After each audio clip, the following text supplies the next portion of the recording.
Hello everyone, and welcome back to X-Ranger. Before we begin, I thought it would be interesting if each of you could leave a comment indicating which part of the world you're joining us from. Also, don't forget to like and subscribe if you're enjoying the episodes. Now let's get comfortable, relax, and start our program. Okay, I'm just going to type this out. I've never posted anything like this before, but I've been reading stories on here for a while, and I figured, what the hell, maybe writing it down will help, or maybe it'll just freak me out all over again. I don't know, but it's been on my mind, especially this time of year. So this happened back in 2010, late September, maybe early October. The air was just starting to get that crisp feel to it, where you need a flannel shirt in the evening, but you're still comfortable in a t-shirt during the day. I live on a ranch in Tennessee, right on the edge of the Smoky Mountains National Park. It's not a huge spread, just enough for a few horses and some peace and quiet, or it was supposed to be quiet anyway. That particular evening, I was done with all the chores, fed the horses, locked up the barn, all that. It was probably around 8:30. The sun was long gone, but it wasn't fully dark yet, that deep blue hour where the sky just feels endless. I decided to sit out on the porch for a bit. I had an old wooden rocking chair out there, the kind that squeaks if you rock too fast. I just sat down, leaned back, and propped my boots up on the porch railing. It was so peaceful. You know those sounds, the ones you stop noticing because they're always there. Crickets chirping, a whole orchestra of them from the tall grass. Frogs down by the pond, croaking back and forth. Every now and then, an owl would hoot from way off in the woods. It was just normal. It was my normal. I remember thinking how lucky I was to have this, to be able to just sit and listen to the world breathe. I took a deep breath myself, smelling that mix of cut grass, damp earth, and the faint wood smoke from a neighbor's chimney a few miles away. And then it happened. It didn't start slow. It was just there. 1 second, it was the frogs and the crickets, and the next, this sound ripped through the quiet. It's so hard to describe, but I'll try because I need to get it out. It didn't sound like any animal I've ever heard, and I've lived here my whole life. I've heard bobcats scream, coyotes howl, bears huff and growl. This was different. It started like squealing tires, but not from a car. It was a wet, tearing kind of squeal, like something organic being stretched and ripped apart. That sound lasted for maybe 2-3 seconds, and then it just changed. It dropped, and then swelled into this deep, powerful wail. It was so loud it felt like it was coming from everywhere and nowhere at once. It wasn't a high-pitched shriek. It was low, guttural, like it was coming from a chest the size of a barrel. It had so much force behind it that I could feel it in my own chest. A weird pressure, like when a big truck drives by too close. This wail rose, getting higher and higher in pitch until it was this piercing, shrieking note that felt like it was drilling right into my skull. And then, as fast as it started, it cut off into this low, rumbling growl that just sort of faded away. The whole thing, from start to finish, probably lasted 15 seconds, maybe 20. It felt like a lifetime. I was frozen. I mean completely frozen. My hand had been resting on my knee, and I couldn't even make my fingers twitch. My heart wasn't just beating fast, it was slamming against my ribs so hard I thought it might crack one. I felt all the blood just drain from my face. I could feel it go, a cold wave washing down from my head to my feet. My skin went cold and tight, and every single hair on my arms, on the back of my neck, stood straight up. It was this primal physical reaction. I wasn't thinking, what was that? I wasn't thinking anything. I was just pure, undiluted fear, a terror so complete it empties your mind. And then, the second thing happened, the silence. The second that sound stopped, everything else did too. The crickets stopped chirping, the frogs stopped croaking, the owl was gone. It was dead silent.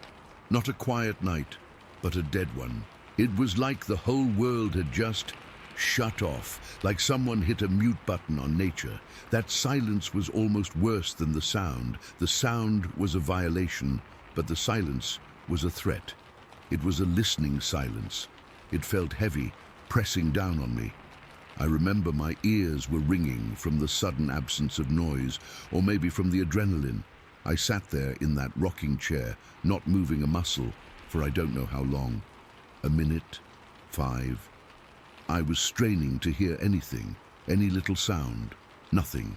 Just the faint, high-pitched whine in my own ears and the thunder of my own heartbeat. And then, from way off in the distance, from my neighbor's place about a mile down the road, the dogs started. They didn't just bark. It was a frenzy, a mad, panicked howling and yelping and barking all at once. It was the sound of pure animal terror. They'd heard it too. Whatever it wasn't just in my head. That should have been a relief, but it wasn't. It just made it more real. My body finally unlocked. I jerked my feet off the railing, and the thud of my boots on the porch wood was unnaturally loud in the silence.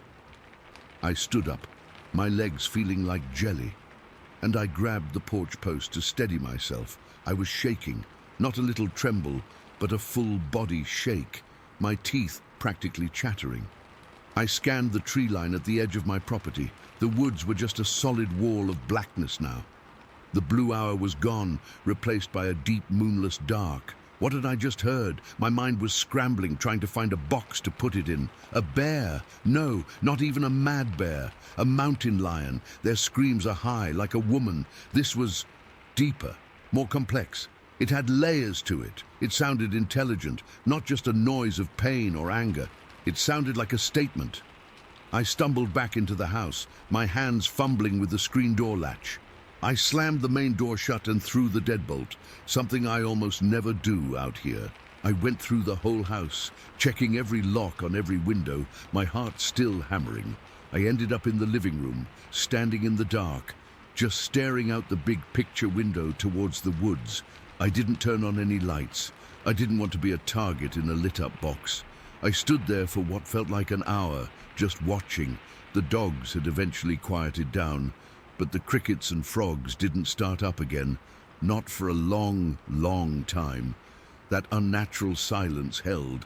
I kept expecting to see something move at the tree line, a shape, a pair of eyes reflecting some stray bit of light. But there was nothing, just that impenetrable blackness and the feeling of being watched. The rest of the night was a write-off. I didn't sleep. I sat on my couch with my old hunting rifle across my lap, just staring into the dark. Every little creak of the house, every rustle of the wind outside made me jump. That feeling, that deep, bone-level fear, didn't leave me. It was like a stain. A few days later, I was still rattled. My daughter was visiting, and I must have looked like hell because she asked me what was wrong. I didn't want to sound crazy, but I ended up telling her about the sound. I tried to imitate it, but my voice just cracked and it came out pathetic. She got this weird look on her face and pulled out her phone. She said, "Dad, was it like this?" And she played a video she'd found online. It was a compilation of supposed Sasquatch vocalizations, and right there, in the middle of it, was a recording. It wasn't a perfect match, but it was close, so damn close. That same structure, that weird initial screech, the deep wail that rises to a shriek, the low growl at the end. Hearing it come from that little speaker in the bright light of my kitchen, it still made the hair on my arm stand up. My stomach just dropped. She looked at me and said, "A lot of people report hearing that near the park." I didn't know what to say. I'm a practical man. I fix fences and mend tractors. I don't believe in fairy tales, but I couldn't explain what I heard. I still can't. That was the first time. It wasn't the last. I've heard it 2 more times since then, both times from the same general direction, deep in the woods towards the park. Once the following autumn, and once just a couple of years ago. Each time, it's the exact same sequence. Each time, it triggers that same instant, mindless terror, the same ice water in the veins feeling, the same silence that follows. It's like a recording being played back. I still take my walks around the property. I always have, but I don't go out at dusk anymore. And I never, ever go without my gun now. It's a heavy, cold comfort on my hip. I tell myself it's for coyotes or a stray dog, but I know what I'm really thinking about. I doubt a bullet would even bother whatever made that sound. How do you shoot a sound? How do you shoot a feeling? The terror of that scream, that one evening in late September of 2010, has never left me. It's like it's etched into me. I can be having a perfectly normal day, out fixing a post in the sunshine, and the memory will just pop into my head, vivid as hell, and my heart will give a little lurch. I'll stop and look over at the tree line, at that same spot, and I'll wonder what was standing there in the dark, looking back at me, and why it decided to speak. Story 2. Okay, so I've never really told this to anyone before, not the whole thing, because honestly, I still get chills thinking about it. But I guess if I'm putting it out here, it might help someone else avoid what we went through. This happened back in the 90s, when I was in middle school, living in northern Pennsylvania. Me and my two best friends, we were inseparable back then, were totally obsessed with Bigfoot.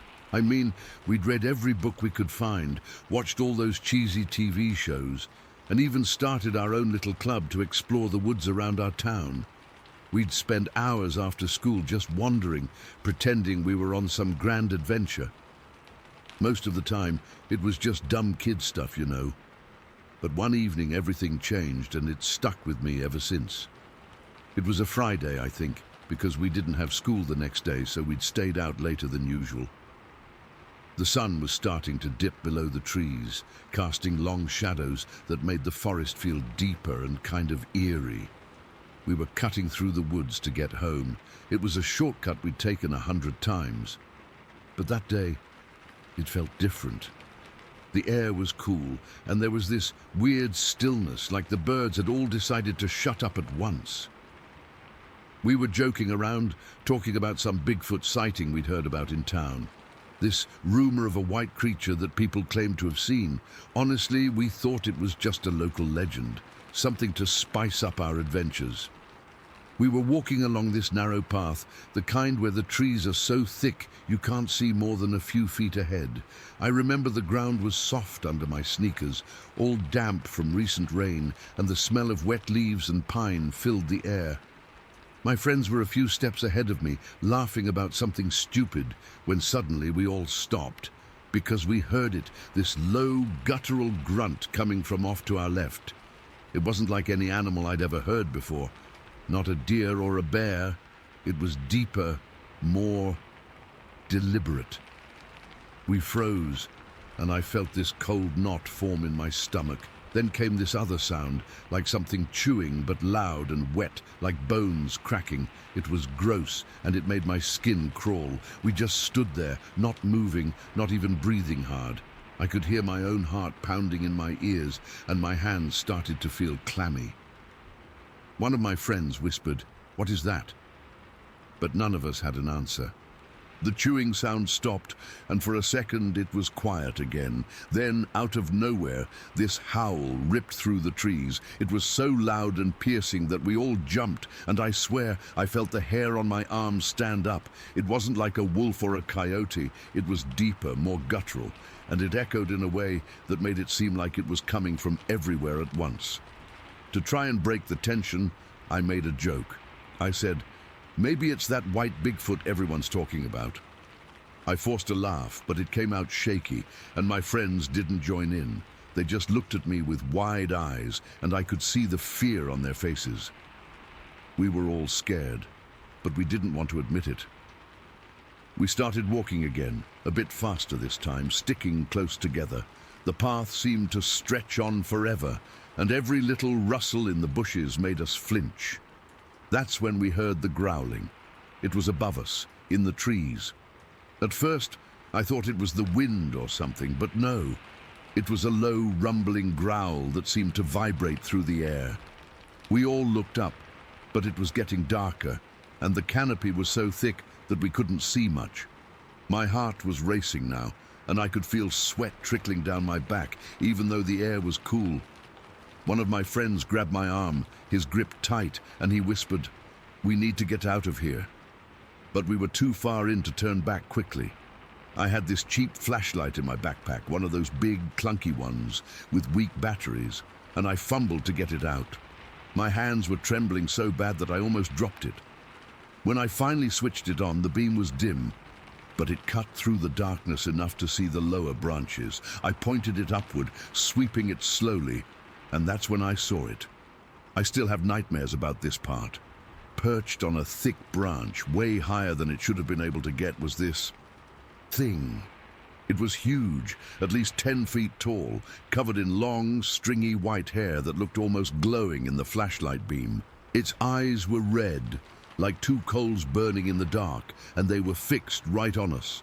The feet were massive, like something out of a monster movie, and I remember thinking, no way that branch should hold its weight. It was bending, but not breaking.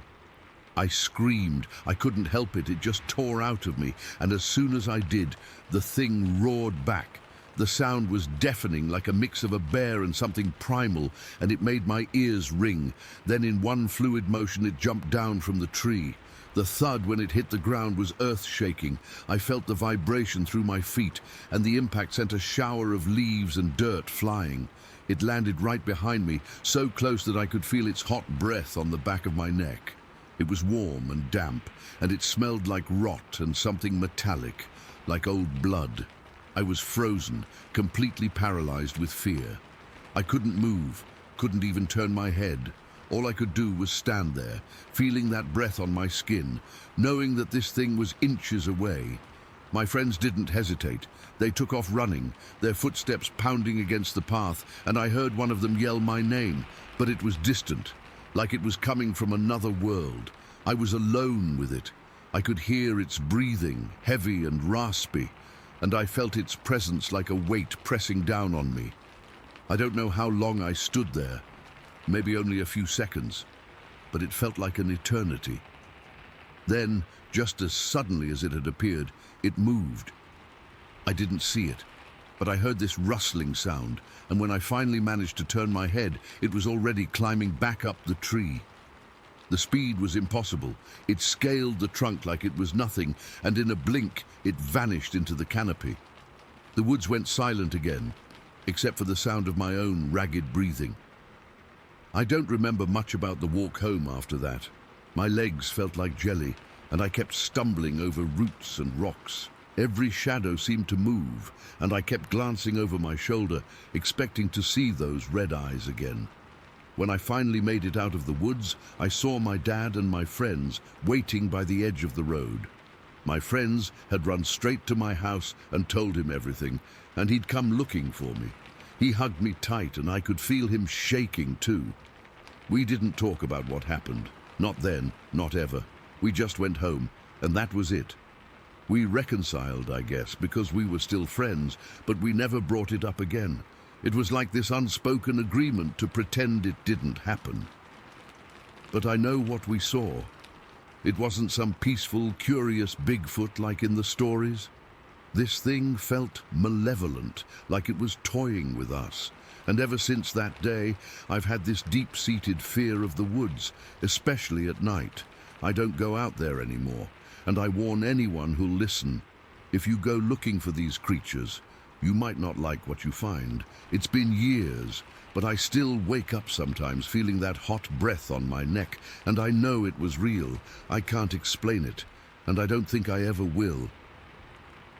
Story 3. It began with these screams from the woods, not the high-pitched screech of a bobcat or the yowl of a coyote. This was deeper, guttural, like something huge and pissed off was out there.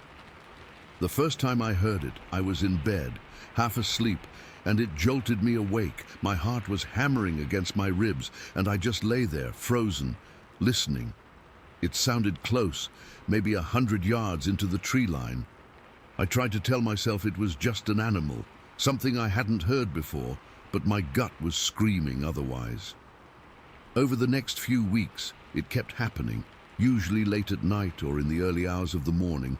I'd be drifting off, and then that sound would cut through the silence, loud enough to make the hairs on my arms stand up. I started sleeping with a flashlight on my nightstand, just in case, but the real terror didn't hit until mid-October. I remember that night vividly because it was unseasonably cold, and the wind was howling, making the trees sway and creak like old bones. I'd gone to bed around 10 o'clock, exhausted from work, and fell into a deep sleep. My dog, a big mutt named Rex, was curled up at the foot of my bed. He usually sleeps outside, but I'd started bringing him in after the screams began because he'd get restless and whine whenever he heard them. I don't know what time it was when I woke up, but it was pitch black outside, and the house was dead quiet except for the wind. Then I heard it again, that scream. It was closer than ever, maybe 50 yards out, and it didn't fade away like it usually did. It hung in the air, echoing, and I felt this cold dread wash over me. Rex lifted his head, his ears perked, and he let out a low growl. I reached for the flashlight, my hands shaking, and clicked it on. The beam cut through the darkness, but I couldn't see anything through the window except the swaying trees. I was about to lie back down when it happened. A massive, thunderous smack hit the side of the house, right near my bedroom wall. It wasn't a knock or a tap. It was like something huge had slammed into it with all its force.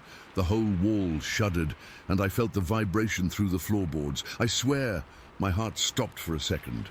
I froze. My breath caught in my throat, and I could hear my own blood pounding in my ears. Rex jumped off the bed, barking like crazy, his fur standing on end.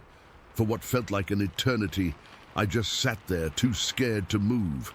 The smack had been so loud, so violent, that I half expected the wall to cave in. My mind raced. What the hell could hit the house that hard? A bear? But bears don't usually go around smacking houses, and besides, the screams didn't match any bear I'd ever heard. This was something else. Something bigger. I forced myself to get up, my legs wobbly, and grabbed the flashlight tighter. Rex was still barking, pacing back and forth by the door. I crept out of the bedroom and into the living room, which shares a wall with the outside. The floodlights I have mounted on the corners of the house were off. I usually only turn them on if I hear something, but I'd been too stunned to hit the switch. I fumbled for the remote on the coffee table and clicked it on. The yard lit up, bright as day, and I peered through the window. Nothing. Absolutely nothing. No tracks, no movement, no sign of anything out there. The woods were just a dark, impenetrable wall beyond the light. Rex had quieted down, but he was still tense, his body low to the ground as he stared out the window. I unlocked the door, stupid, I know, but I had to see, and stepped onto the porch. The cold air biting into my skin. I swept the flashlight beam across the side of the house where the smack had come from. The siding was intact, no dents or scratches, but I could smell something musky, like wet fur and earth hanging in the air. It was strong, pungent, and it made the back of my throat tighten. I stood there for a few minutes, shivering, my breath fogging in the beam of the flashlight. The silence was deafening. No more screams, no rustling, just the wind and the creaking trees. I felt exposed, like I was being watched from the darkness. My skin crawled, and I hurried back inside, locking the door behind me. I didn't sleep the rest of that night. I sat on the couch with Rex, both of us jumpy at every little noise, and kept the floodlights on until the sun came up. That was the turning point.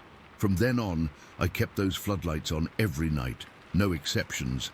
I stopped letting Rex outside after dark, and I started bringing him in as soon as the sun went down.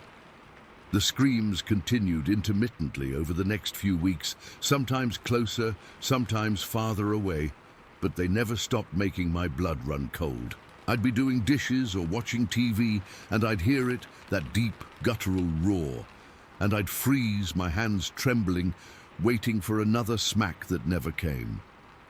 I started sleeping with a knife on my nightstand too, though I doubt it would have done much good. I tried to rationalize it. Maybe it was a moose or a large bear acting strange, but moose don't scream like that, and bears are usually more stealthy.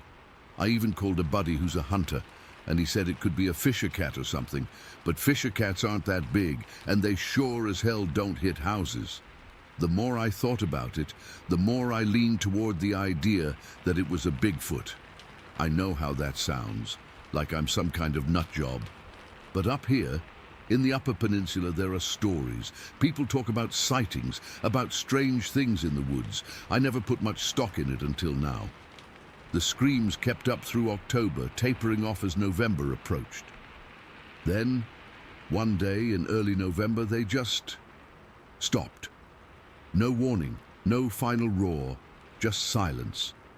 At first, I thought it was a fluke, that they'd come back, but days turned into weeks, and nothing. The woods went back to their normal night sounds, owls, crickets, the occasional howl of a coyote pack. But the peace didn't bring relief. It made me more nervous. Why did it stop? Did whatever it was move on? Or was it just waiting? I'm still on alert even now. Every time I hear a branch snap or the wind picks up, my heart jumps. I keep the floodlights on, and Rex stays inside at night. I've gone out into the woods a few times during the day, looking for signs, tracks, broken branches, anything. But I've never found anything conclusive, just that lingering feeling that I'm not alone out here, that something was warning me to stay away. And I listened. I don't know what it was, and I probably never will. But I'll never forget that smack, that raw, primal fear that seized me that night in mid-October. It's been months, and I still wake up sometimes, thinking I hear it again. I guess some things you just can't explain. That's this story 4. The house was on a dead-end road way out in the middle of nowhere. I remember the drive there, packed into my sister's beat-up old car, the windows rolled down because the AC was busted. The air was thick and humid, smelling like damp earth and pine trees. We'd left around 11 at night, and by the time we got there, it was midnight. The road was gravel, crunching under the tires, and as we pulled up, the headlights cut through the darkness, illuminating the house for a second before we turned them off. It was this 2-story place, all boarded up and falling apart, with paint peeling off in big strips. The yard was overgrown with tall ragweeds, some of them as high as my chest, swaying gently in the breeze. Behind the house, the woods stretched out, dark and silent. We parked right in front, and for a moment nobody said anything. It was dead quiet, except for the chirping of crickets and the occasional rustle in the bushes. My sister, she's always been the tough one, never scared of anything, you know? But that night, she decided to wait outside while the rest of us went in. She said she wanted to smoke a cigarette and get some air. I remember her leaning against the car, lighting up, the glow of the match making her face look pale in the dark. Her boyfriend and my buddy were already joking around, pushing each other toward the front door. But I hung back for a second, looking at the house. Something felt off, like the air was heavier there, but I shook it off. Teenage pride, I guess. We went inside through a busted window around the back, climbing in one by one. The floorboards creaked under our feet, and the place smelled like mold and dust. We had flashlights, but the beams just seemed to get swallowed up by the darkness.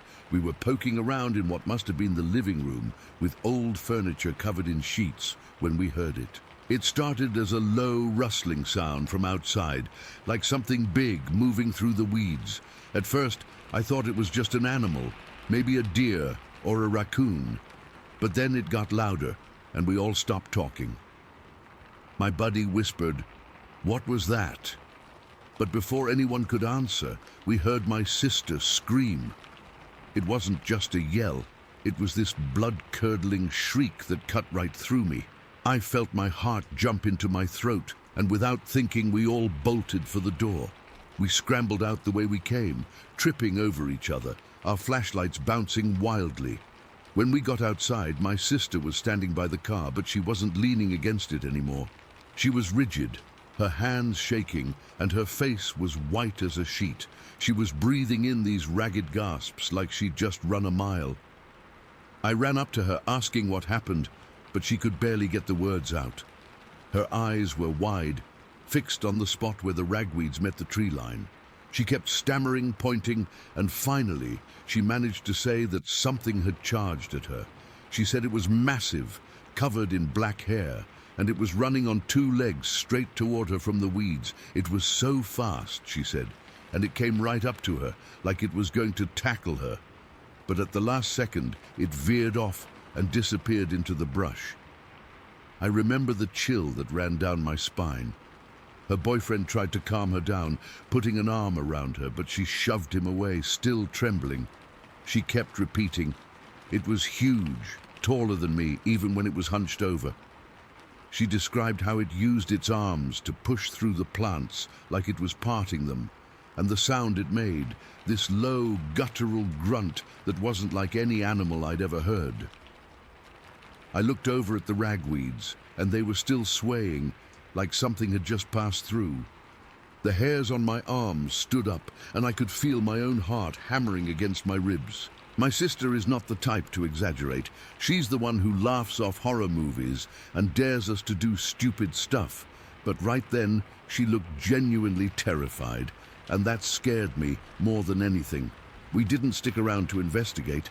Nobody said a word. We just piled into the car, my sister clutching the door handle like she was afraid something would pull her out. Her boyfriend started the engine, and we peeled out of there, gravel flying everywhere. I kept looking back, half expecting to see that thing chasing us, but there was nothing but darkness. The drive back was silent, except for my sister's shaky breathing. She kept her eyes closed most of the way, and when we got home, she went straight to her room and didn't come out for hours. We never talked about it much after that, not in detail. It was like if we didn't say it out loud, it might not be real. But I know it affected her. She never went back to that area, not even during the day. Years later, I heard that the house is still there, fenced off, and nobody goes near it. To this day, I can't explain what we saw or what happened. Was it a bear? Bears don't run on two legs like that, and they're not that tall, a person in a costume. But who would be out there in the middle of the night, in the woods, charging at someone? It doesn't make sense. All I know is that my sister's scream still echoes in my head sometimes, and I get this cold feeling whenever I think about that abandoned house and the thing in the ragweeds. Story 5. This happened in November of 2019. My best friend and I, we've been hunting together since we were kids. We're from Oregon, born and raised, and the Cascade foothills are like our backyard. We know these woods, or I thought we did. That year, elk season was good. The weather was holding, and we were pumped for a multi-day trip. We'd packed the truck the night before, all our gear, enough food for 4 days. We were serious. That morning, we left the truck before sunrise. It was that deep, quiet dark that comes just before the sky even thinks about getting light. The air was cold and sharp in my lungs. We parked near this old, faded logging spur that's basically just 2 ruts in the moss now. We'd used it before. We shouldered our packs and rifles and started hiking in. The mist was low, clinging to the firs, and the world was so quiet, our footsteps sounded loud. We didn't talk much, just the occasional whisper about the trail or a hand signal. We were in the zone. By noon, we'd worked our way deep into a basin we'd scouted on a map. We hadn't seen much sign, so we decided to split up to cover more ground. It was a standard move for us.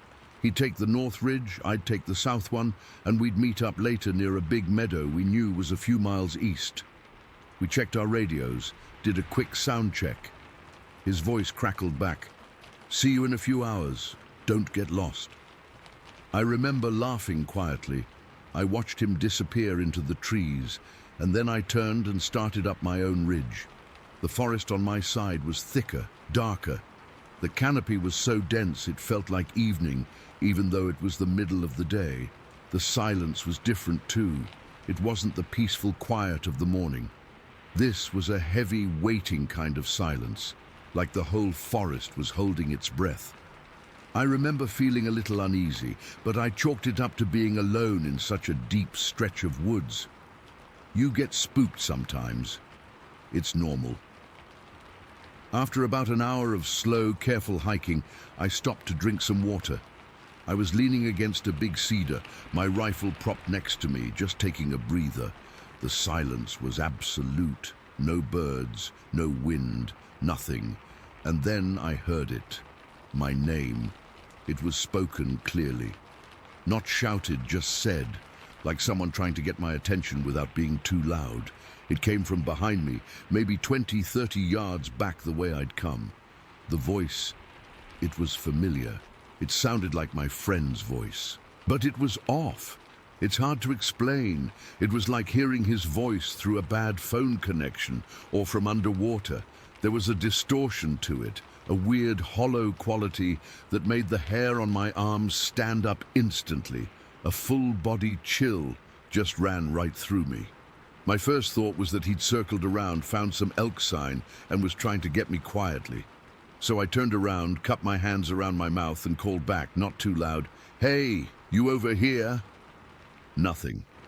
Just that crushing silence.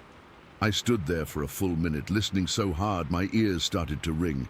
Then it came again, my name. This time it was closer, a lot closer. Maybe 10 yards away, just inside the wall of ferns and young hemlocks, and the distortion was worse. It wasn't just his voice now. It was like something was trying to be his voice. The syllables were stretched in a way a human mouth doesn't work. It was a perfect mimic, but it was all wrong. It was empty. There was no person behind it. That's when the fear really set in. This wasn't a prank. This was something else.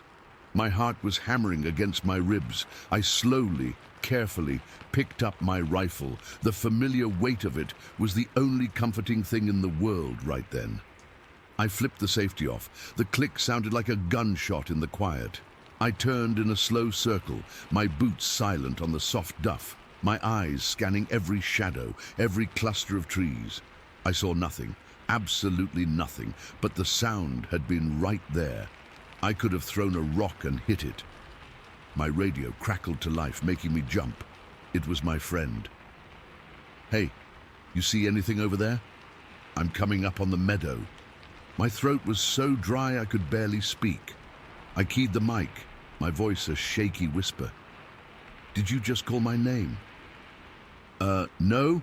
I'm like a mile away from you, man. Why?" That confirmation that it wasn't him sent a fresh wave of cold dread through me. "Nothing," I managed to say. "Just thought I heard something. I'm gonna start heading your way." "Copy that. I'll wait at the meet point." I put the radio back on my belt, my hands trembling. I started walking fast, not caring about stealth anymore.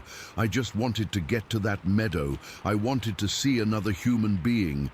And that's when the movement started. It wasn't visible. I didn't see a thing, but I could hear it. Heavy, deliberate movement circling me. It was keeping pace with me just inside the tree line, always staying hidden.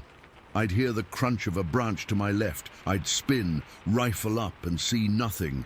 Then a soft thud of something heavy landing on soft earth to my right. The sounds were big. This wasn't a deer. A deer is light, graceful. This was heavy, solid, and it was smart. It was using the terrain, staying downwind, using the thick brush for cover. It was hunting me. I broke into a jog, my pack bouncing on my back. The sound kept pace effortlessly. I could hear it breathing now, a low, wet, rhythmic sound. Huh, huh, huh. It wasn't panting, it was just breathing, like something with massive lungs. I burst out of the trees into the meadow. The sunlight was blinding after the gloom of the forest. My friend was standing there, his rifle slung, looking at me with a confused expression. "Dude, you okay? You look like you've seen a ghost." I was gasping for air, my chest heaving. I couldn't even speak. I just pointed back toward the trees I'd just come from, and then we both heard it. From the exact spot I'd just exited the tree line, my friend's voice came out, clear as day. "Hey, you okay? You look like you've seen a ghost." It was perfect, an exact copy. But it was coming from the empty forest. The color drained from my friend's face. He understood instantly. He unslung his rifle, his eyes wide. What the hell was that? Before I could answer, we heard branches snapping, not from one direction, from both sides of the meadow. Something was moving through the trees on the north side, and something else was moving on the south side. They were flanking us. We were being herded. Downhill, my friend said, his voice tight with fear. Now to the truck. We didn't run at first. We backed away from the meadow, our rifles trained on the tree lines, walking backwards as fast as we dared. The sounds kept pace with us, moving parallel through the forest on either side. It was a coordinated pursuit. We'd hear a heavy footfall on the left, then an answering crack of a branch on the right. They were communicating. They were working together. The woods began to slope downward, getting steeper. We were getting closer to the road, to the truck, to safety. The fear was a live wire in my gut. Every shadow looked like it was moving. Every sound was them. Then we hit a small clearing, maybe 50 feet across, and we smelled it. It hit us like a wall, the smell of damp, rich soil, like a riverbank, but underneath it, overpowering it, was the smell of wet, thick fur, like a dog that's been in the rain, but 100 times stronger. It was pungent, animal, and utterly alien. We both froze, gagging a little. My friend fumbled for his flashlight. It was getting darker now, the sun dipping behind the mountains. He clicked it on and swept the beam across the far side of the clearing. The beam swept over the ferns, the trunks of the trees, and then it caught 2 faint points of light, low to the ground, maybe 4 feet up. They were a dull, almost amber color. They didn't reflect light like an animal's eyes. They just glowed faintly. The beam held on them, and then the eyes moved, not side to side. They moved up. As they rose, the flashlight beam illuminated what they were attached to. It was massive. It had to be at least 8 feet tall, maybe more. It was covered in shaggy dark hair, black or a very dark brown. It was built like a nightmare. Its shoulders were huge and sloped, leading to long, thick arms that hung past its knees. Its head was conical, kind of pushed forward on its chest. It just stood there at the edge of the trees watching us, and we could hear it breathing. That same low, heavy, wet sound, huh, huh, huh. To our left, in the deeper shadows, another one moved. This one was slimmer, maybe 7 feet tall, pacing back and forth nervously. It was the one making the snapping branch sounds. We were trapped. The big one was in front, the other was to the side, and we could still hear movement behind us. The big one took a step forward. Its stride was unnaturally steady, deliberate. It didn't lurch or shuffle. It walked with a purpose, its huge feet sinking into the soft ground. It was closing the distance. My friend screamed. It wasn't a word, just a raw, terrified yell. We both raised our rifles, pointing them at the thing. I was screaming too, just nonsense. Get back, get back! The creature didn't even flinch. It took another step. That broke us. We turned and ran. We ran for our lives, crashing through the undergrowth, not looking back, just running downhill, following the slope, praying we were going the right way. The sounds behind us erupted. It wasn't just movement anymore. It was heavy, pounding impacts. Thump, thump, thump. Something huge was running, and it was fast. I risked a glance over my shoulder. I wish I hadn't. A dark, massive shape was running upright, crashing through the brush maybe 40 yards behind us, keeping pace with our frantic sprint. It was running on 2 legs, its long arms pumping. It was effortlessly matching our speed. I couldn't take it. I skidded to a stop, turned, raised my rifle, and fired a shot into the air. The bang was deafening. The pounding footsteps stopped instantly. The silence that followed was almost worse. We stood there panting, listening. Nothing. We started moving again, slower now, our ears ringing. We were maybe a quarter mile from the truck. We could almost smell the asphalt. And then, from the trees directly to our right, another one crossed our path. It didn't look at us. It just strode quickly from one patch of shadow to another, a big, dark blur. It was cutting us off. That was the final push. We ran like we've never run before. Our lungs were burning. Our legs were jelly. We burst out of the tree line and onto the gravel road. Our truck was right there, a beautiful, wonderful sight. We fumbled with the keys, threw our gear in the back and scrambled into the cab, locking the doors. We were both sobbing, gasping for air, our whole bodies shaking uncontrollably. My friend started the engine and flipped on the headlights. The twin beams cut through the twilight, illuminating the road and the dark wall of trees ahead.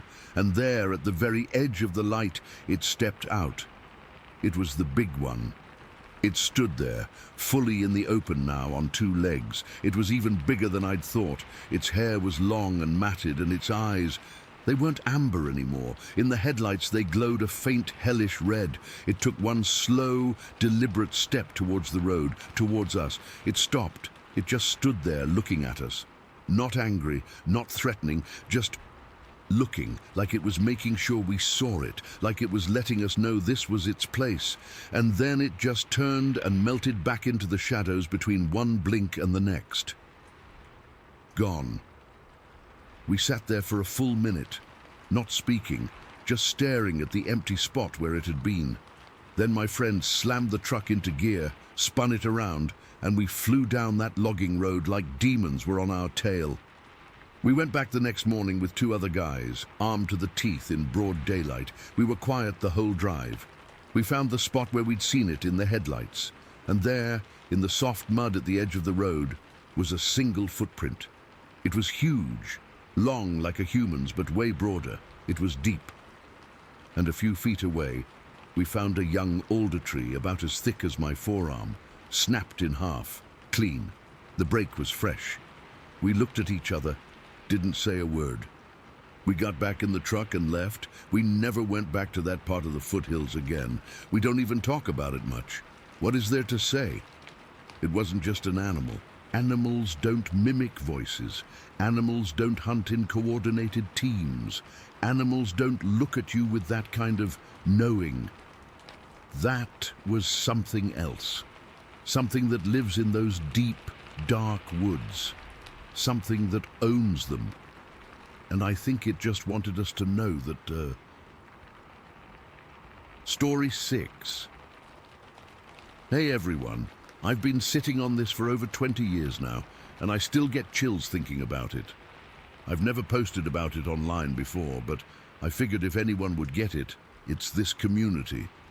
This happened in February of 1999 in a little town near Kingston, Michigan. My wife and I had just moved into this house a couple years before, and we loved it. Quiet, surrounded by woods, felt like we had our own little slice of peace. But that one morning changed everything. It was a Tuesday, I remember, because I had the day off work, and my wife was home too. We were in the kitchen, just having coffee like we always did.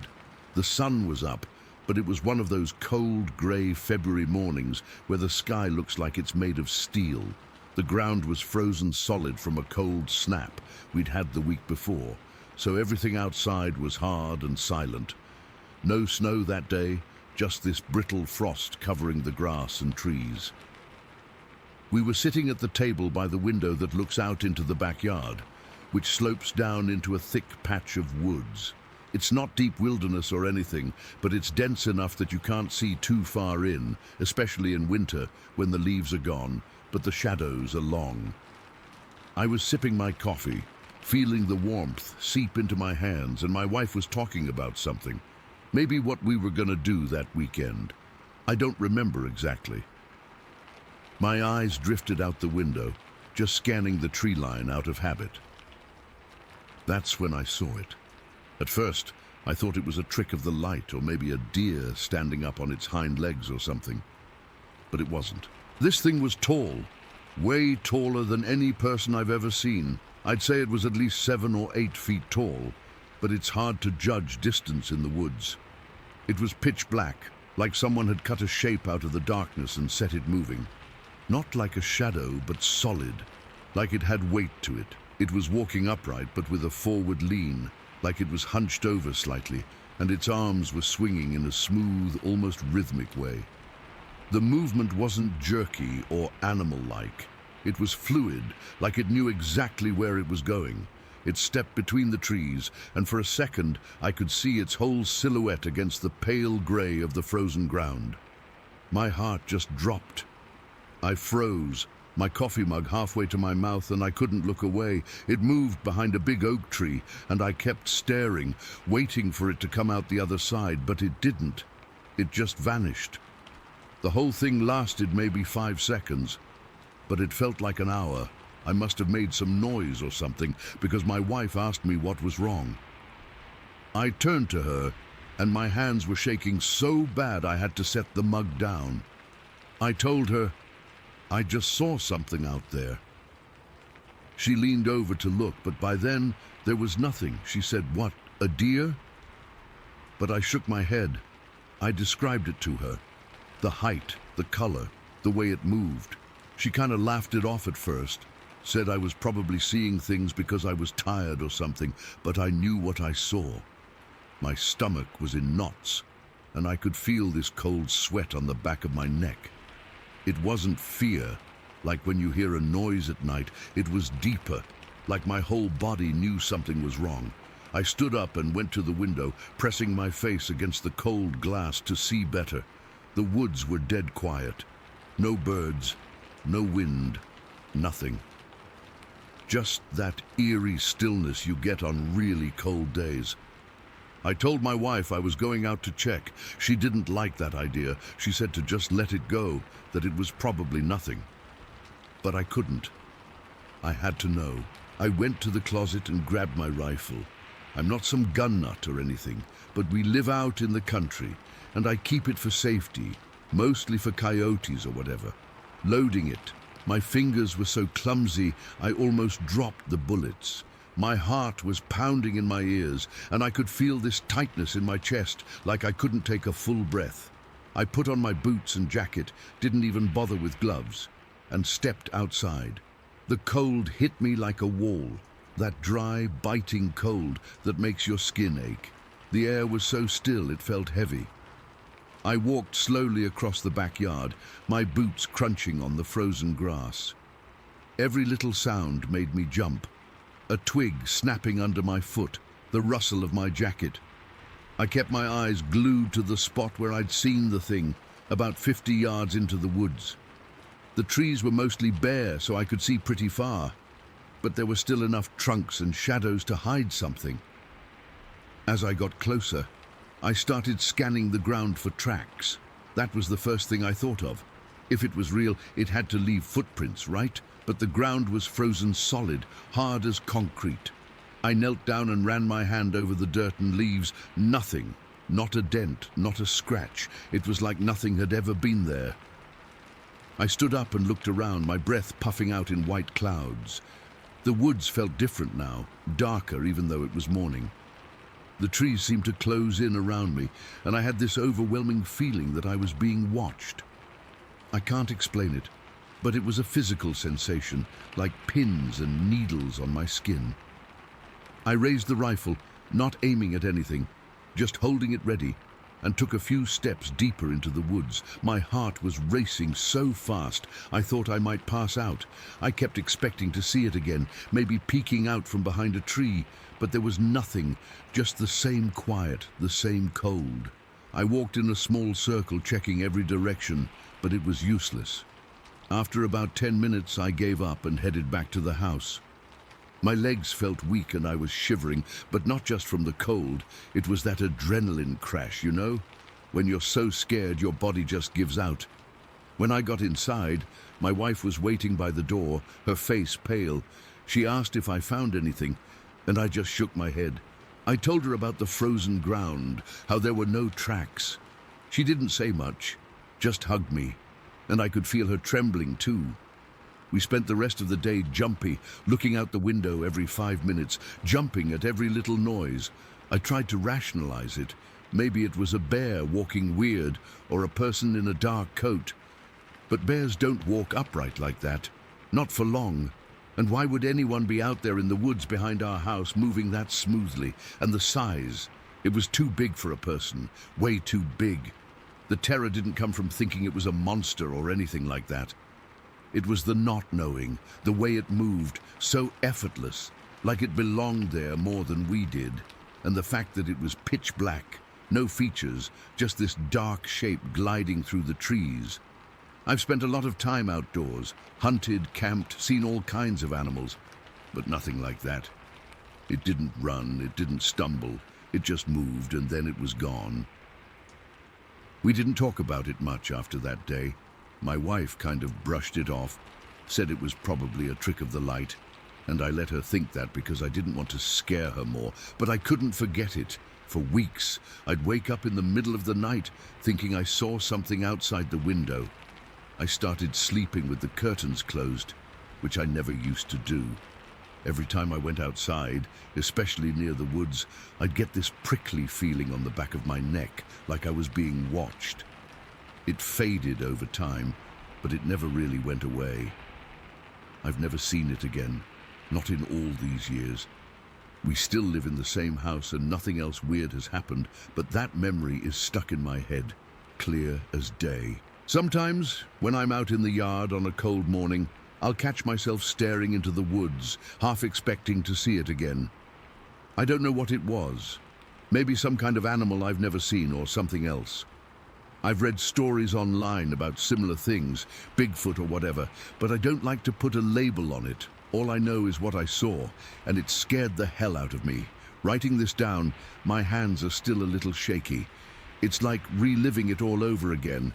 I've never told anyone else about it, not in detail, because who would believe me, but I had to get it out. Thanks for listening, I guess. If anyone else has seen something like that around here, I'd love to hear about it. Maybe it would make me feel less alone in this, but for now, it's just this thing that happened one morning in February, and I'll probably never have an answer. Story 7. All right, so I've never really shared this with many people before, but it's been on my mind lately, and I figured maybe writing it down will help me make sense of it, or maybe not. Who knows? This happened back on August 15th, 1967. I was a Chicago police officer at the time, me and another guy. We'll call him CH, because that's how I've always thought of him. Just initials, you know. We were up near Bonita, Wisconsin, on the Indian reservation, trying to find this small lake we'd heard about for fishing. It was supposed to be a quiet day off, something to clear our heads after all the city noise. That morning, we started out from near St. Joseph and Marsh Lake. The air was cool but heavy, the kind that sticks to your skin, and the sun was just starting to burn off the dew. We were walking this trail south, through a mix of pine and hardwood forest. I remember the smell. It was all earthy, like damp leaves and pine needles, with this underlying tang of something wet and decaying from a cedar swamp nearby. The ground was soft under our boots, kind of spongy in places, and the trail was narrow, barely wide enough for two people side by side. We weren't talking much, just enjoying the quiet, the way the light filtered through the trees, making everything look green and gold. CH was a few steps ahead of me, his shoulders relaxed, and I was just taking it all in. We'd both been on the force for a while, seen our share of rough stuff in Chicago, riots, fights, you name it. But out here, it felt like a different world. Peaceful. Or so I thought. The birds were chirping, squirrels rustling in the underbrush, all the normal sounds you'd expect. I remember thinking how nice it was to be away from the sirens and shouting for once. We'd been walking for maybe an hour, maybe a bit less, when things started to feel off. Not in a big way at first, just little things.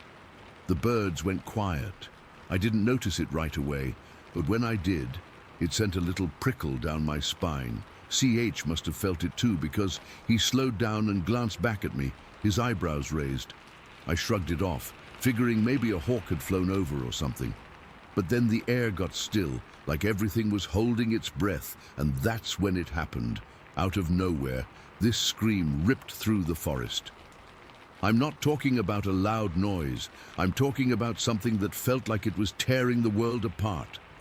It came from about 50 feet ahead of us, and it was ear-splitting. I mean, really. It was a continuous, high-pitched shriek that went on without stopping, for what felt like forever, but must have been at least 3 minutes.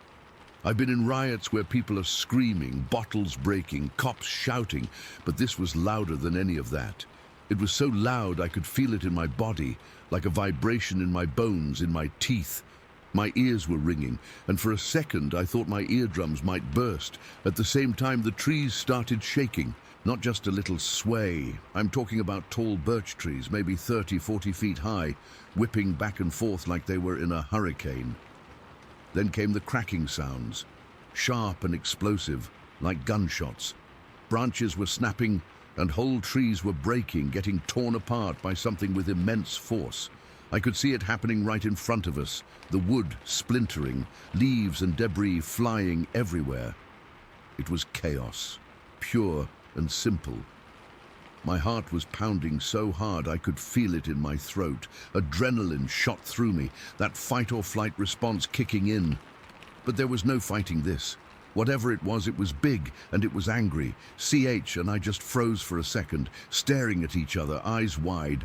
I saw the fear in his face and I knew he saw it in mine. We didn't need to say anything. We both knew we had to get out of there.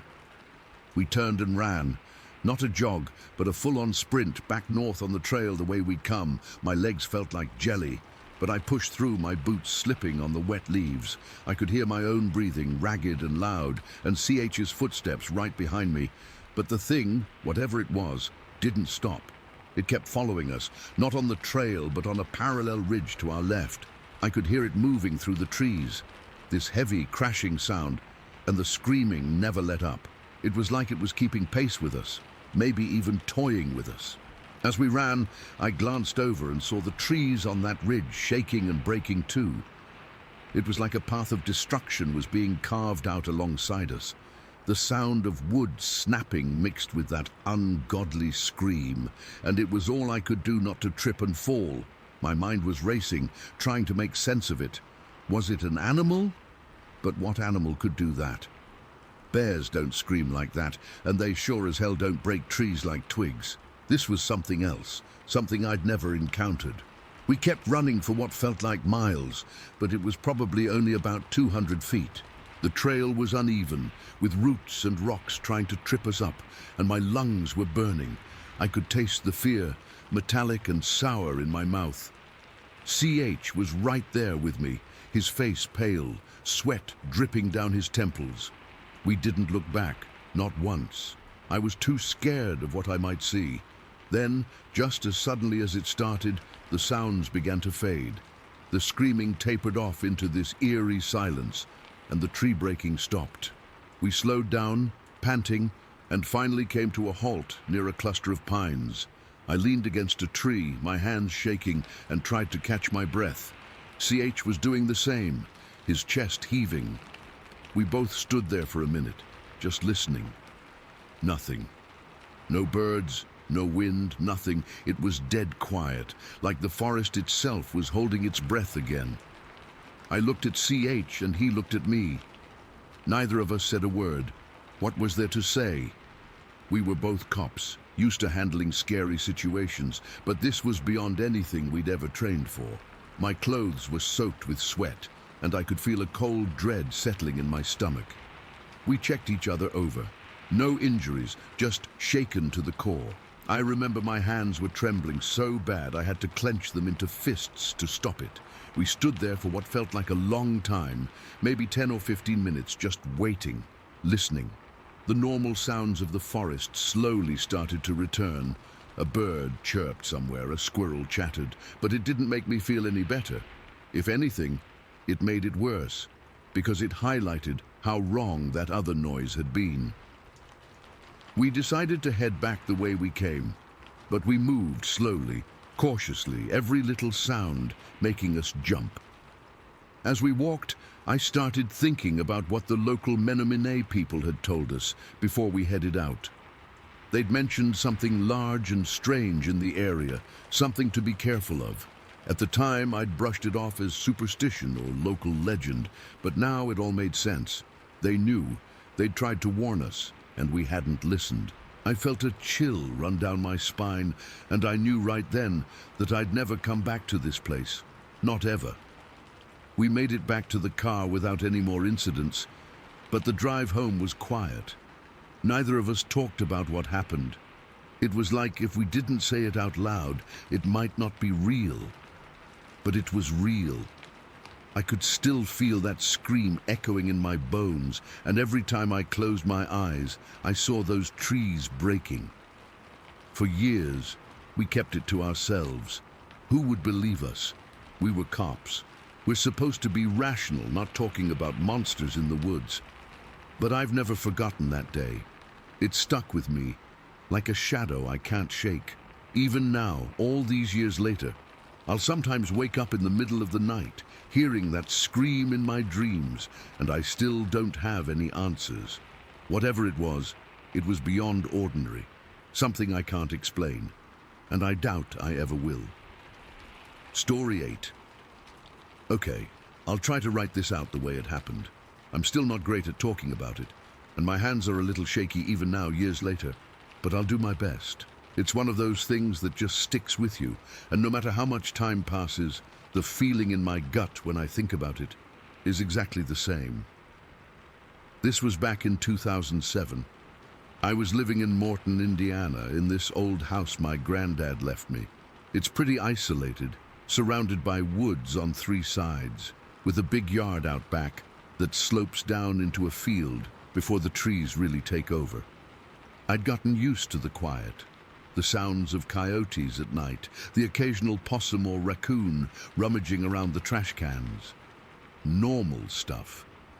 But this was a Tuesday night in August, I remember, because my brother had been over on Sunday helping me fix the gutters, and I was just tired from work and happy to be sitting still.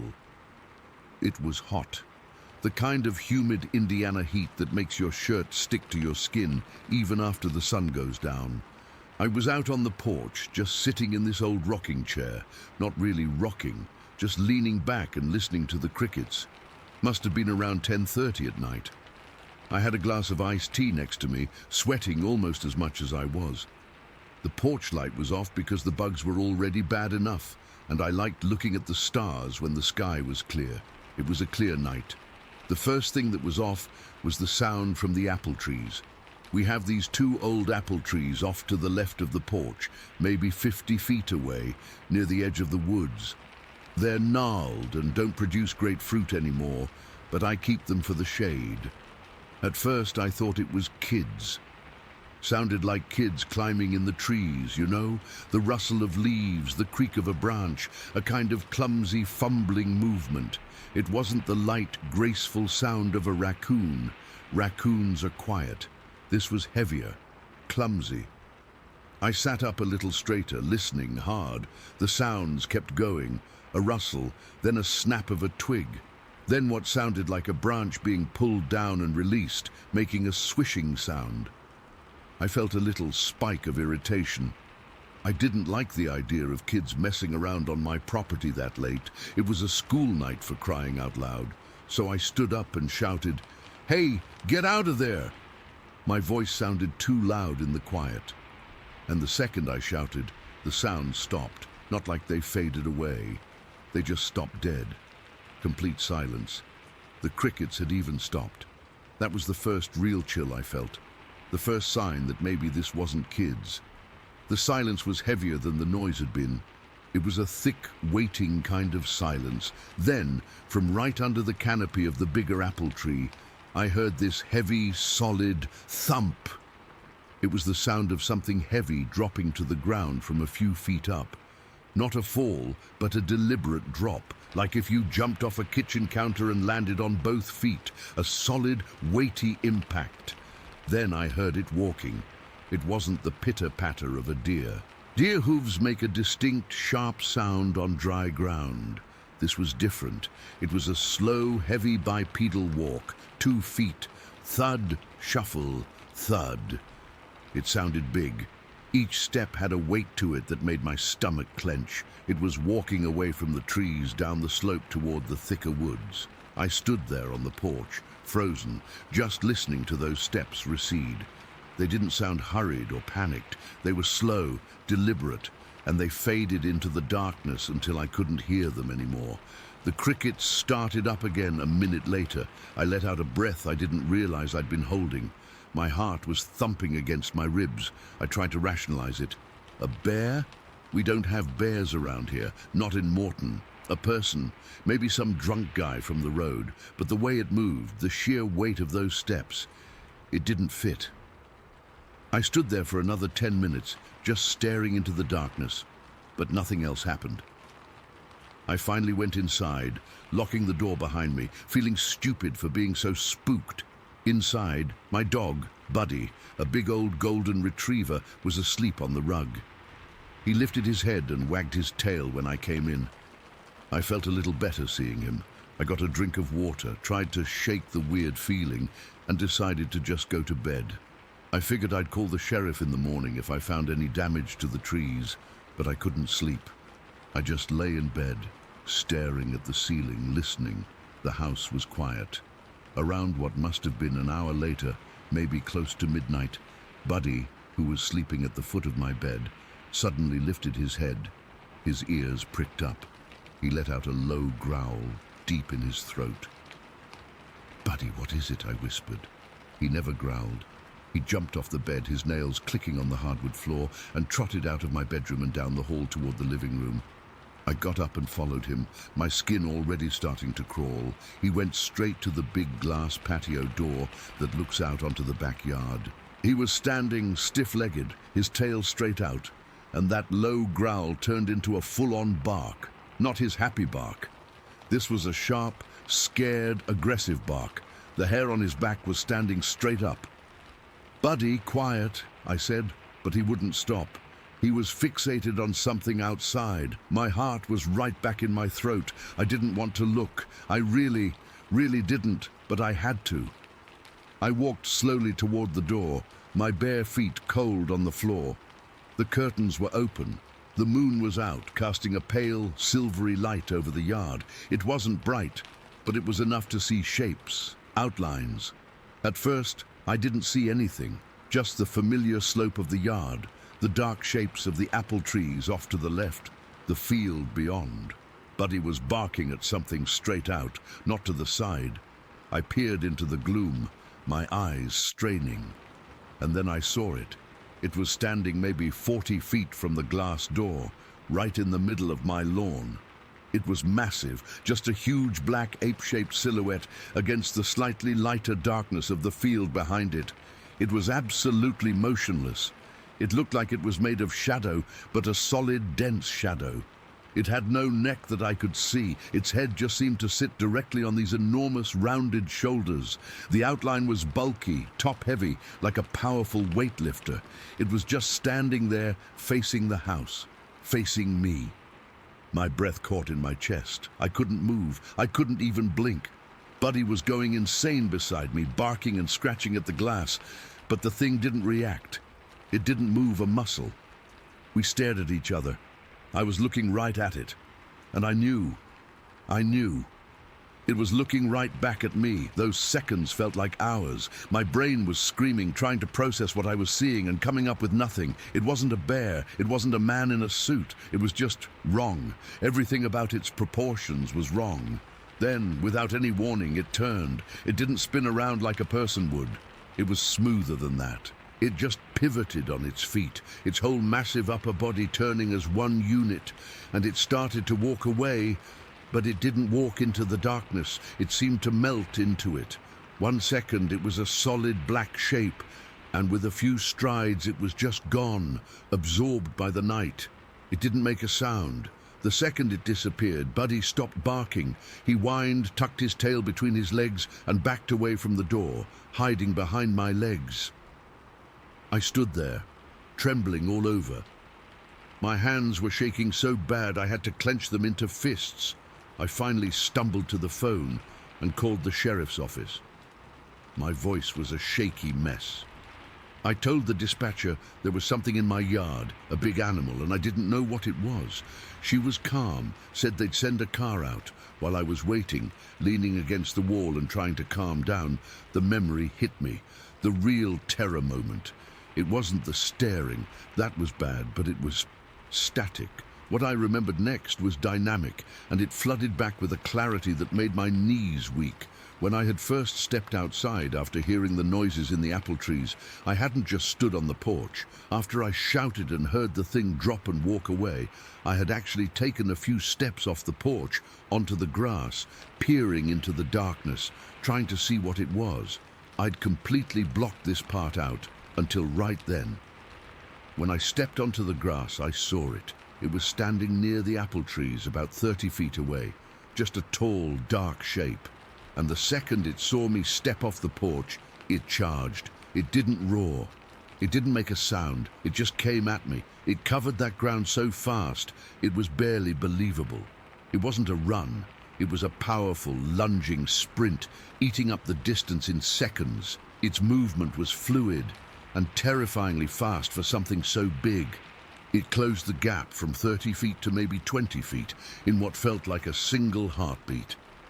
Then it stopped, dead, just like it had stopped later when it was staring at me through the glass.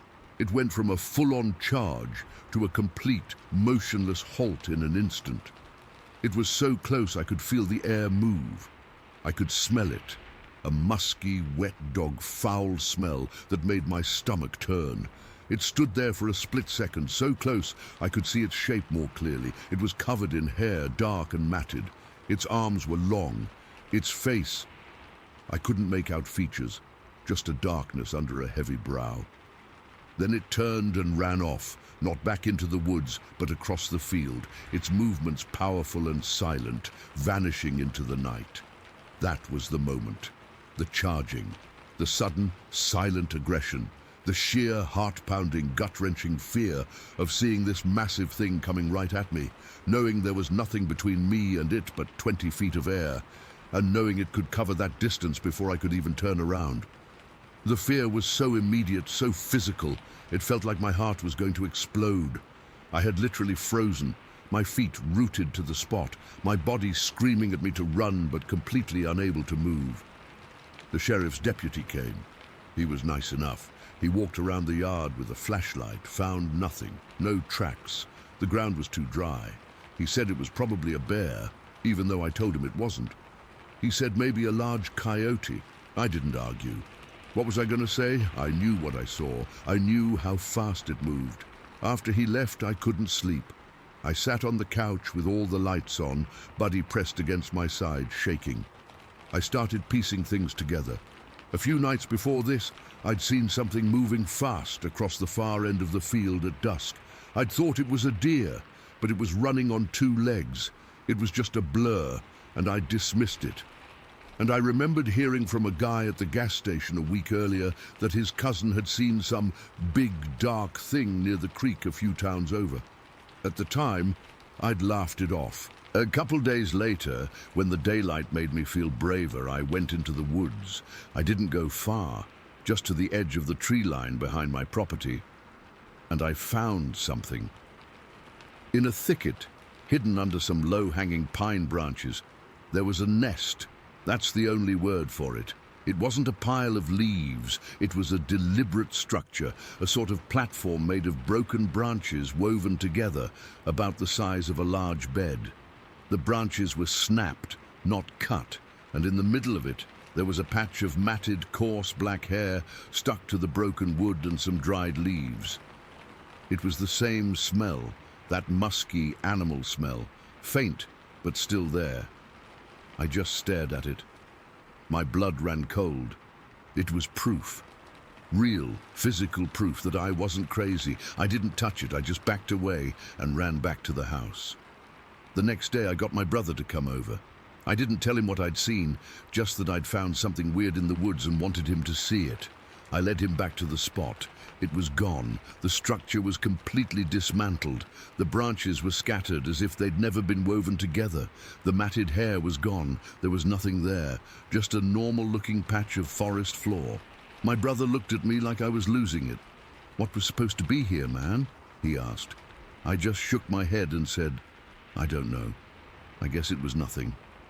I never saw it again after that night. I moved out of that house a year later. I couldn't stay there. Every creak of the house, every sound from the woods at night put me right back on that lawn, feeling that thing charging at me, smelling its foul smell, feeling that absolute primal terror.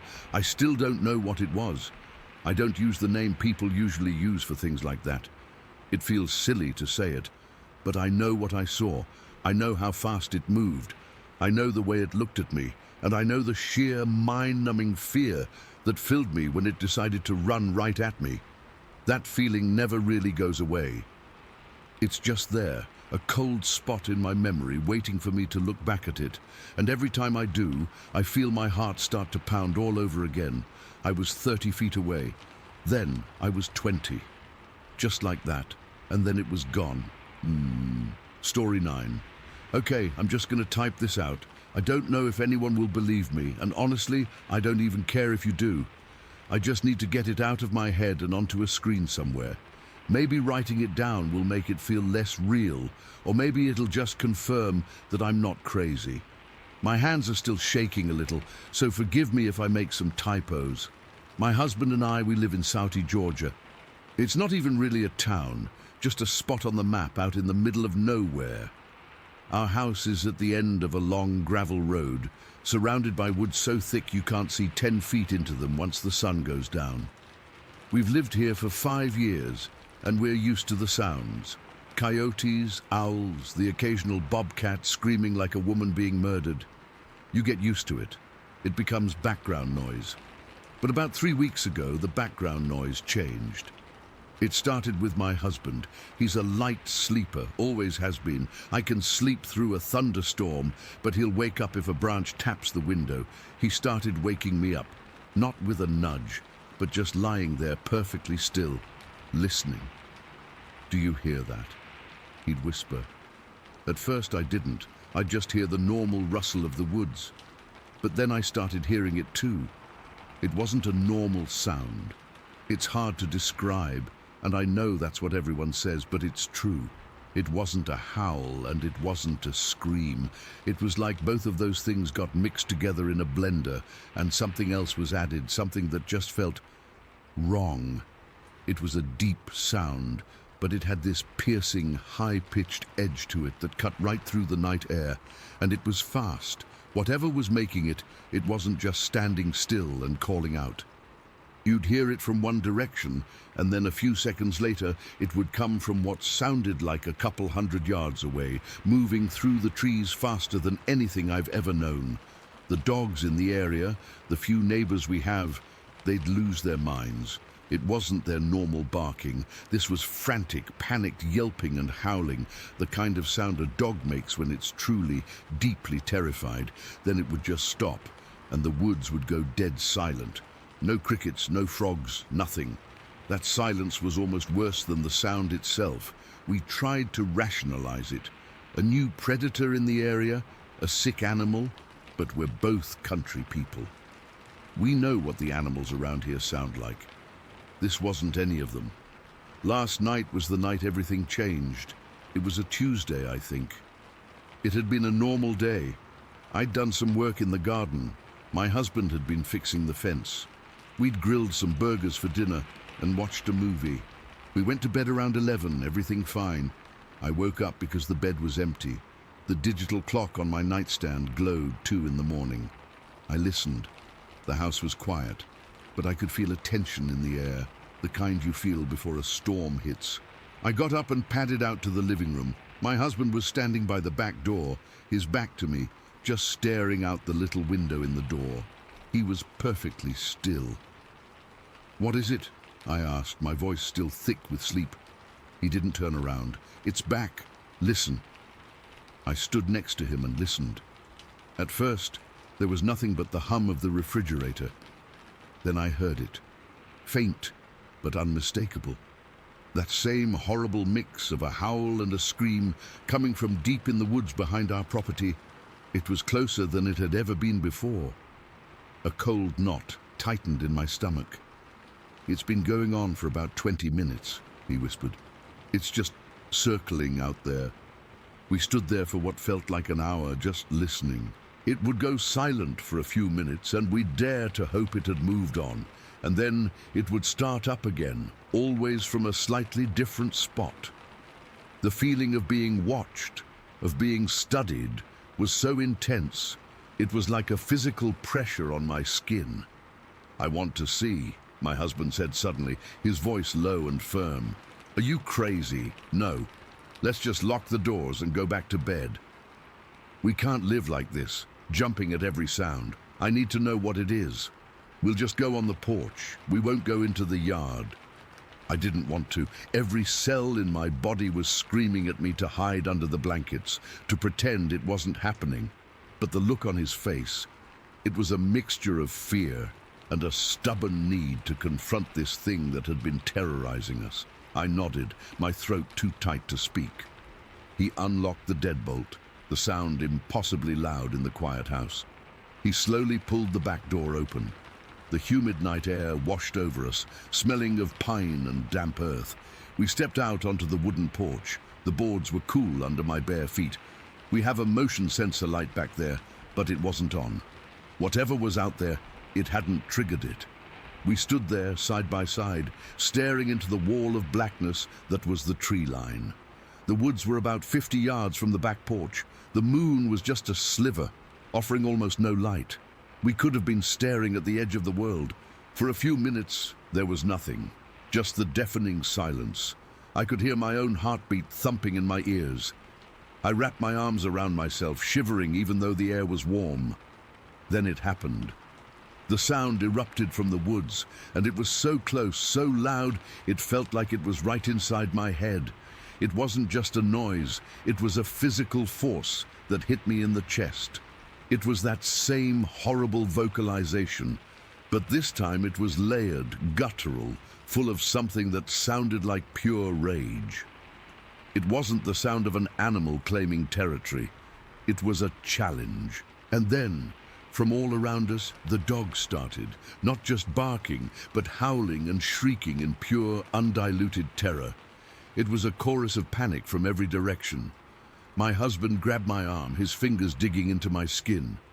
"What the hell was that?" he breathed, his voice trembling. Before I could answer, we heard it. Not the sound, but something else. A crash. The sound of something big moving through the underbrush. Not running, but walking, taking heavy, deliberate steps. It was coming from the tree line directly in front of us. My husband fumbled for his phone, his hands shaking so badly he almost dropped it. He switched on the flashlight app and pointed the beam toward the sound.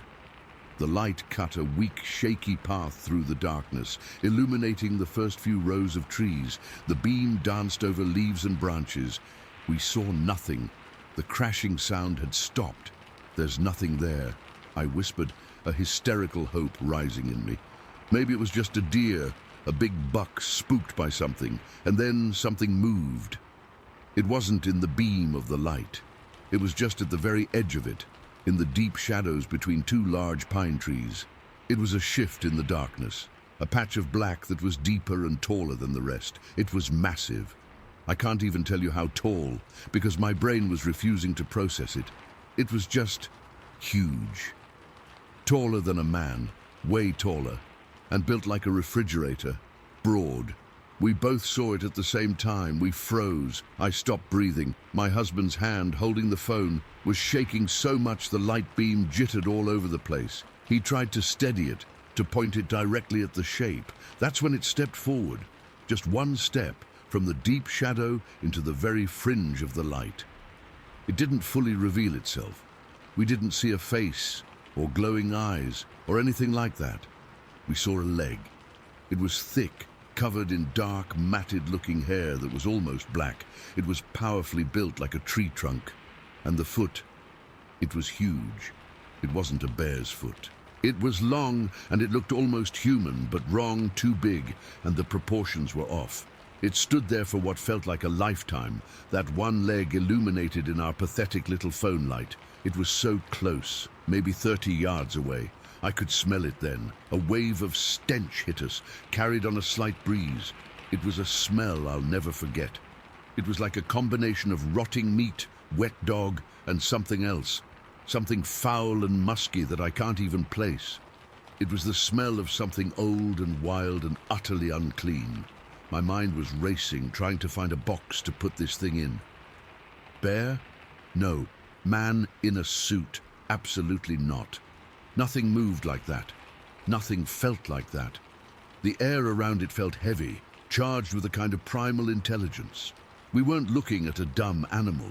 We were looking at something that was looking back at us. It was studying us, just like we were studying it. Then it made a sound, but it wasn't the loud howl scream from before. This was a low, rumbling growl that seemed to vibrate right up through the porch boards into the soles of my feet. It was a sound of pure warning, a sound that said, "This is my space. You are not welcome here." My husband made a small, choked sound in his throat. He slowly started to raise the phone, trying to get the light higher to see its face. The moment the light beam started to travel upwards, the thing moved. It didn't run. It turned with a speed that was terrifying for something so large, a blur of darkness, and then it was gone. Just gone. We heard 1, 2, 3 massive crashing footsteps as it plowed back into the woods, and then silence descended again. The absolute dead silence. The dogs had stopped barking. The crickets were still silent. We stood there on the porch, paralyzed. I don't know how long we stood there. It could have been 2 minutes. It could have been 20. The only thing that broke the spell was the motion sensor light finally flicking on, triggered by some possum or raccoon 50 yards away, flooding the empty backyard with a harsh yellow light. The yard was empty. The woods were just woods again. We stumbled back inside, slamming the door shut and throwing the deadbolt. We didn't speak. We just stood in the dark living room, breathing heavily, listening. We ended up sitting on the couch together, wrapped in a blanket, not saying a word until the sun started to come up. We saw it. We know what we saw. I've spent all morning reading accounts online, and it lines up with so many others. The sounds, the smell, the sheer size, the way it moved. We didn't used to believe in that kind of thing. We were practical people. Now, I don't know what to believe. All I know is that something is out there. Something that shouldn't exist. Something that shares these woods with us. And I have no idea what we're supposed to do now. The thought of night falling again makes me feel physically sick. We just sit here in our quiet house and listen. Story 10. We'd been sitting in our blinds for a couple of hours, not seeing much, when one of my friends pointed off to the left. There was a bear, maybe 100 yards away, just ambling through the trees. It wasn't acting aggressive or anything, but you don't take chances with bears, especially when you're hunting and don't want to attract attention. We all kind of looked at each other, and without saying much, we packed up our gear. It was one of those silent agreements, better to move than risk it. The bear was big, dark brown, and it moved with this slow, heavy grace that made the hairs on my arms stand up. We didn't run or anything, just backed away carefully and headed for the truck. The drive to a new spot took about 30 to 45 minutes, I'd say. We were quiet most of the way, just the hum of the engine and the crunch of gravel under the tires. The roads out there are narrow, winding through dense pine forests, with steep drops on one side sometimes. I was in the passenger seat, staring out the window, feeling that mix of disappointment and adrenaline from the bear sighting. My friends were in the front and back, one driving, the other just kind of dozing off. The sun was higher now, casting long shadows through the trees, and the air smelled like pine and damp earth. We weren't in a hurry, just cruising, looking for a good clearing to set up again. Then we rounded this sharp corner, and that's when everything changed. Up ahead, in an opening between the trees, I saw them. At first, I thought my eyes were playing tricks on me. Maybe it was just shadows or stumps. But no, there were 2 of them, standing upright, and they were huge, jet black, like they'd been dipped in tar, and tall, way taller than a man. They were just standing there, motionless, and then they turned and looked right at us. I felt my heart slam into my ribs, like someone had punched me in the chest. I remember gripping the door handle so hard my knuckles went white. The driver, one of my friends, slammed on the brakes, and we skidded to a stop maybe 50 yards away. We were all frozen, just staring. That's when three smaller ones came out from a drawer off to the side, like they'd been hiding there. Juveniles, I guess, but still big, maybe the size of a teenager or something. They moved quickly, but not like animals I'd ever seen. More fluid, almost human-like, but not quite. Their arms were long and they walked on two legs without any hunch or stumble. It was so quiet, no sounds from them, just the wind rustling the leaves. We didn't need binoculars to see them clearly now. The bigger ones had these broad shoulders and their heads seemed kind of small for their bodies, but it was hard to make out faces from that distance. What got me was how still they were after that initial turn. They just stood there watching us, and I could feel this weight in the air, like the whole forest had gone silent. No birds chirping, no nothing. My mouth went dry, and I could hear my own breathing, ragged and too loud. One of my friends whispered, "What the hell are those?" But it came out as a croak. I've been hunting since I was a kid, seen all kinds of wildlife, bears, moose, coyotes, but this was different. This wasn't just an animal. It felt intelligent, like they knew we were there and were assessing us. The terror didn't hit all at once. It built up, starting as a knot in my stomach and spreading through my whole body. My hands were shaking, and I had this urge to just floor it and get out of there, but we were all too stunned to move. The smaller ones huddled near the bigger two, and one of them made this low sound, not a growl, more like a grunt. But it was so faint I almost missed it. Then, out of nowhere, a white pickup truck came into view on the road below us. It was just driving along, probably someone else out hunting or exploring. The second that truck appeared, all five of those creatures vanished. I mean, 1 second they were there, and the next they were gone into the brush so fast it was like they'd never been there. It happened in a blink. No noise, no rustling, just gone. The truck drove past without slowing, and we were left sitting there, hearts pounding, trying to process what we'd just seen. For a minute, none of us spoke. We just stared at the empty clearing, like if we looked hard enough they'd reappear. Then one of my friends said, "Did that really happen?" And we all started talking at once, voices overlapping, shaky and high-pitched. We decided to drive down and check it out. I don't know why. Maybe to prove to ourselves we weren't crazy, or to see if there was any evidence. The road dipped down, and we pulled over near where we'd seen them. The terrain was steep there, loose soil and rocks with thick underbrush. We got out, but none of us wanted to go too far in. The air felt heavy, charged, like after a storm, and I kept scanning the trees, half expecting to see those black shapes watching us. We looked for tracks, but the ground was all messed up, dry and crumbly, with leaves and twigs everywhere. I saw a couple of impressions that might have been footprints, but they were blurred, like something had stepped there, but not left a clear mark. One of my friends pointed to a broken branch, but it could have been from anything. We didn't venture more than a few yards in. The slope was too dangerous, and honestly, we were all too scared. What if they were still nearby, hiding? The thought made my skin crawl. I remember the smell of the pine needles and dirt, and how my boots sank into the soft ground. My heart was still racing, and I kept wiping my palms on my pants because they were sweaty. After maybe 10 minutes of poking around, we looked at each other and knew we weren't going any further. We got back in the truck and drove away, not saying much. The ride home was quiet, each of us lost in our own thoughts. I kept replaying it in my head, the way they stood, the way they looked at us, the sudden disappearance. It didn't feel like a bear or any animal I knew. It felt other. We dropped my friends off and I went home, but I couldn't sleep that night. Every little noise made me jump, and I kept seeing those jet black figures in my mind. To this day, I have no explanation for what we saw. It wasn't a bear, wasn't a person in a suit.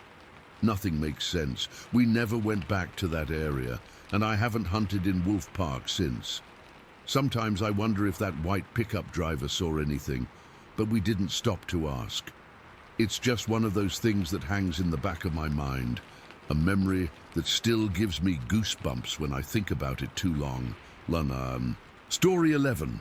All right, I'll just start typing this out. I don't know if anyone will believe me, and honestly, I don't even care anymore. I just need to get it out, to write it down somewhere, because it's been eating at me for years. It was June of 1988. I was 17. That night, I was driving home from my friend's house out past Bishopville. We'd been hanging out, just wasting time, and I lost track of the hour. Before I knew it, it was 2 in the morning. My dad's old Ford pickup truck was what I was driving, a beat-up thing, but it usually got me where I needed to go. Home was on the other side of Scapore Swamp, and the only way back was this long, dark road that cut right through it. I remember the air was thick and warm, the kind of sticky heat that makes your shirt cling to your back even with the windows down. I had the driver's side window rolled down about halfway, just enough to get some air moving through the cab. The radio was on, playing some staticky classic rock, but I wasn't really listening. I was just focused on the yellow lines in my headlights, tired and ready to be in my own bed. Then I felt it, that heavy, lurching thump from the back left side. I knew that sound. A flat. I cursed under my breath and pulled the truck over onto the narrow gravel shoulder. The tires crunched as I came to a stop. On my left was the road, empty and dark. On my right, just beyond a shallow ditch, the swamp began. It was a wall of blackness, just absolutely pitch black, with twisted trees and shadows that seemed to move on their own. I sat there for a second, just listening to the engine tick as it cooled down. The only other sound was the buzz of insects, a constant droning hum from the swamp. It was so loud it was almost a physical pressure in my ears. I took a deep breath. I could smell the swamp, that damp, rotten smell of standing water and decay. It's a smell you never get used to. I got out of the truck, the gravel shifting under my sneakers. The humidity hit me like a wet blanket. I went around to the back and got the jack and the spare tire out. The spare was old, the tread was worn, but it would have to do. I remember thinking I just needed to get home. I didn't want to be out there any longer than necessary. I set to work. It was dark, real dark. The only light came from the truck's dome light, which I'd left on, and it cast this weak yellow glow that didn't reach very far. I had to use the little flashlight I kept in the glove box, its beam shaky in my hand. I got the jack under the bumper and started cranking. The metal groaned and creaked. Every sound I made seemed too loud, like I was disturbing something. I was kneeling on the gravel, my jeans getting damp from the ground, focusing on getting the lug nuts off. They were tight. I had to put all my weight on the wrench to break them loose. My hands were getting sweaty and dirty. I remember the feel of the cold, gritty metal of the lug nuts in my palm as I placed them carefully on the hubcap so I wouldn't lose them in the dark. That's when I heard it. It wasn't the insects. It was something else, a crack, like a branch snapping from inside the tree line. It was close. I froze, my head cocked, listening. The hair on my arms stood up.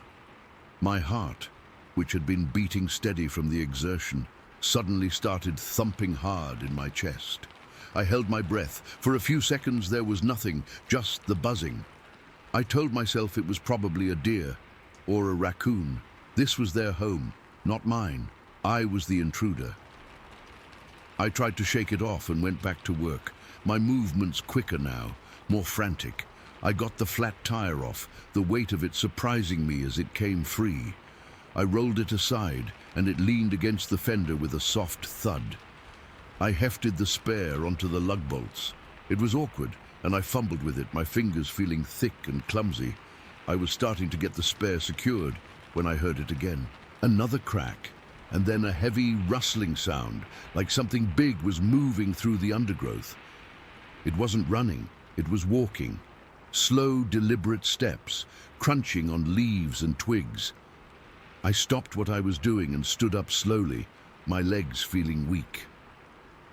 I shone my flashlight toward the sound. The beam cut into the darkness, but it was pathetic. It just lit up the first few feet of dense brush and then got swallowed by the black.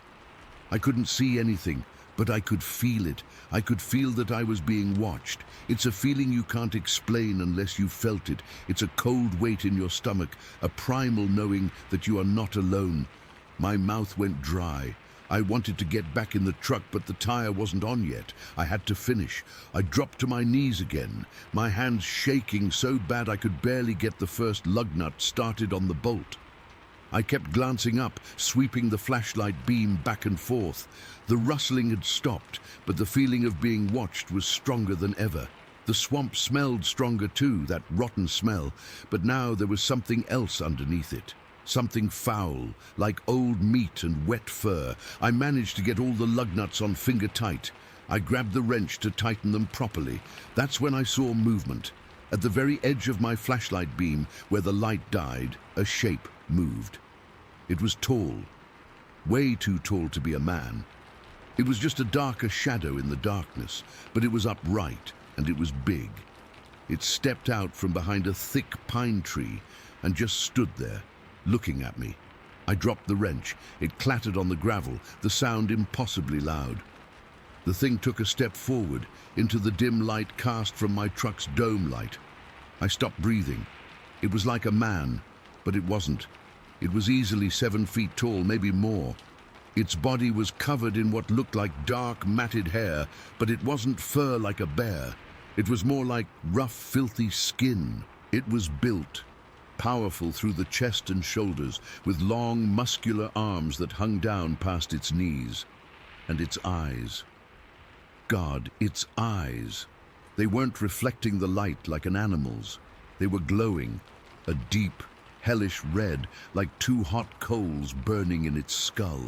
It didn't make a sound. It just stared at me with those red eyes, and I felt a terror so complete, so absolute, that my body went numb.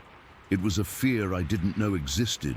This wasn't a person. This wasn't an animal I knew. This was something else, something wrong.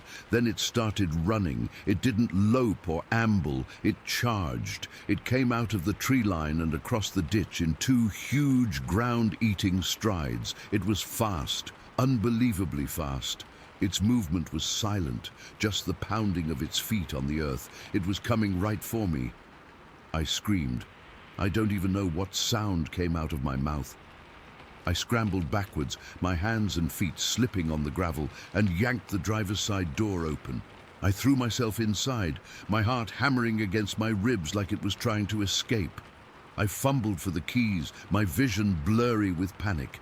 They were still in the ignition. Thank God. I turned the key. The engine coughed and roared to life. I slammed my foot on the clutch and scrambled to find first gear. I was sobbing, pure, undiluted terror. I could see it in my side mirror, a massive dark shape closing the distance in seconds. I got the truck into gear and stomped on the gas. The tires spun on the gravel, spitting rocks. The truck lurched forward just as the thing reached my window. My window was still half down from the drive. Its arm shot through the opening.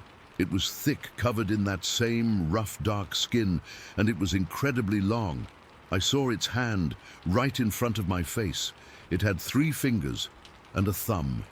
3 long, thick fingers, each one tipped with a claw that was like a long, curved black nail, thick and dirty. The skin on its hand was like leather, wrinkled and covered in what looked like grime and scars. It grabbed for me. I jerked my head back, screaming again, and swerved the truck wildly. The thing kept its grip on the door, its claws digging into the metal. It was strong. I could hear the metal groaning.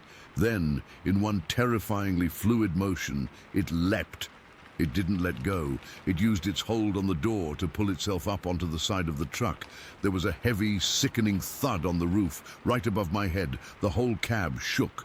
The roof metal buckled inward with the force, creating a dent right over where I was sitting. I was still accelerating, the engine screaming. I couldn't see it, but I could hear it. A low, guttural sound. Not a growl, but a deep, rumbling vibration that I could feel through the roof of the truck. It was heavy. I could feel the truck sagging on the driver's side. Then I saw its hands. They curled over the top of the windshield frame, those 3-fingered hands with the long black nails. They gripped the metal, and I heard the nails scraping, digging in. The windshield glass creaked under the pressure. I could see its head and shoulders in my rearview mirror, a huge dark silhouette against the night sky, those red eyes looking down at me through the roof. The smell was inside the cab now, that foul, overwhelming stench of rot and musk. It was so thick I could taste it in the back of my throat, a metallic, sickening taste that made me gag. I kept my foot jammed on the gas pedal. The speedometer needle was climbing, 20 miles per hour, 25. The truck was shuddering, the spare tire probably half on and unbalanced. I didn't care. I just had to get it off. I was swerving all over the road, trying to shake it loose. I weaved back and forth, the tires squealing. I could hear its nails scraping, screeching against the metal roof. That low rumble was still there, a constant angry sound right over my head. I glanced at the speedometer, 30 miles per hour, 32. I swerved hard to the left, then immediately jerked the wheel back to the right. The truck tilted dangerously. There was a final loud scraping sound, a heavy thump on the side of the truck, and then a crash from behind me. I looked in the rearview mirror. The thing was gone. I saw a dark shape tumbling in my red taillights, rolling into the ditch at the side of the road. I didn't slow down. I didn't even think about stopping. I slammed my foot down even harder, the engine roaring in protest. I got the truck up to 50, then 60. Flying down that dark road, I was shaking so hard I could barely keep my hands on the wheel. I was crying and hyperventilating, my whole body drenched in a cold sweat. I rolled up the window, my hand trembling so violently it took me 3 tries to get the handle to turn. I kept checking the mirrors, expecting to see those red eyes gaining on me again. But the road behind me was empty. The rest of the drive home is a blur. I don't remember the turns or the landmarks. I just remember the feeling of the vinyl seat under me, the smell of that thing still clinging to the air in the cab, and the absolute mind-numbing terror. I finally skidded into my driveway, gravel flying everywhere. I killed the engine and just sat there, gripping the steering wheel, my knuckles white. I couldn't move. I could still feel the weight of it on the roof. I could still see those 3-fingered hands, those long black nails curled over my windshield. After what felt like an hour, I forced myself to get out. My legs almost gave way. I stumbled to the front door and got inside, locking it behind me. I didn't sleep that night. I sat on the couch in the living room, wrapped in a blanket, staring at the door, jumping at every little sound. The next morning, in the daylight, I went out to look at the truck. There were deep, parallel scratches all over the roof, right above the driver's seat. The metal was gouged. On the driver's side door, right where its hand had gripped, the metal was bent inward, and there were more of those deep scratches. And the smell, that foul, rotten smell was still there, faint but unmistakable, clinging to the truck. I never drove that truck again. My dad sold it for scrap a few weeks later. He thought I'd hit a tree or something, and I was too scared to tell him the truth. Who would have believed me? But I know what I saw. I know what happened to me on that road through Skapor Swamp in June of 1988. I felt its weight. I saw its hands. I smelled its stench.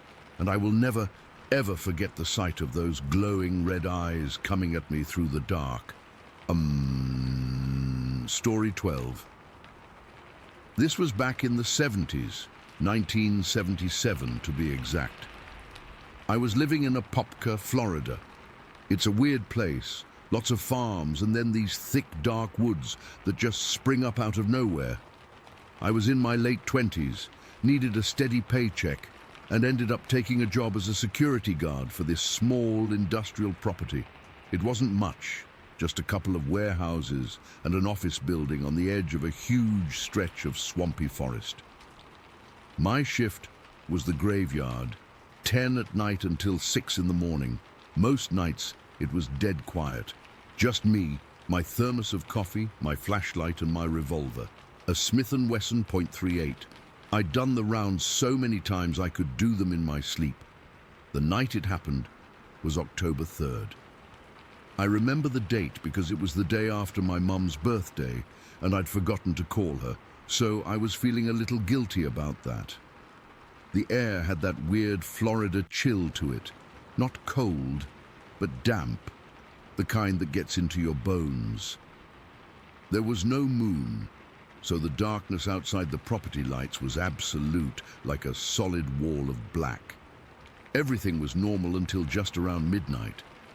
I was in the guard shack, filling out the logbook, when I realized I'd forgotten to check the padlock on the side door of Warehouse B. It was a stupid mistake, the kind of thing my boss would have chewed me out for.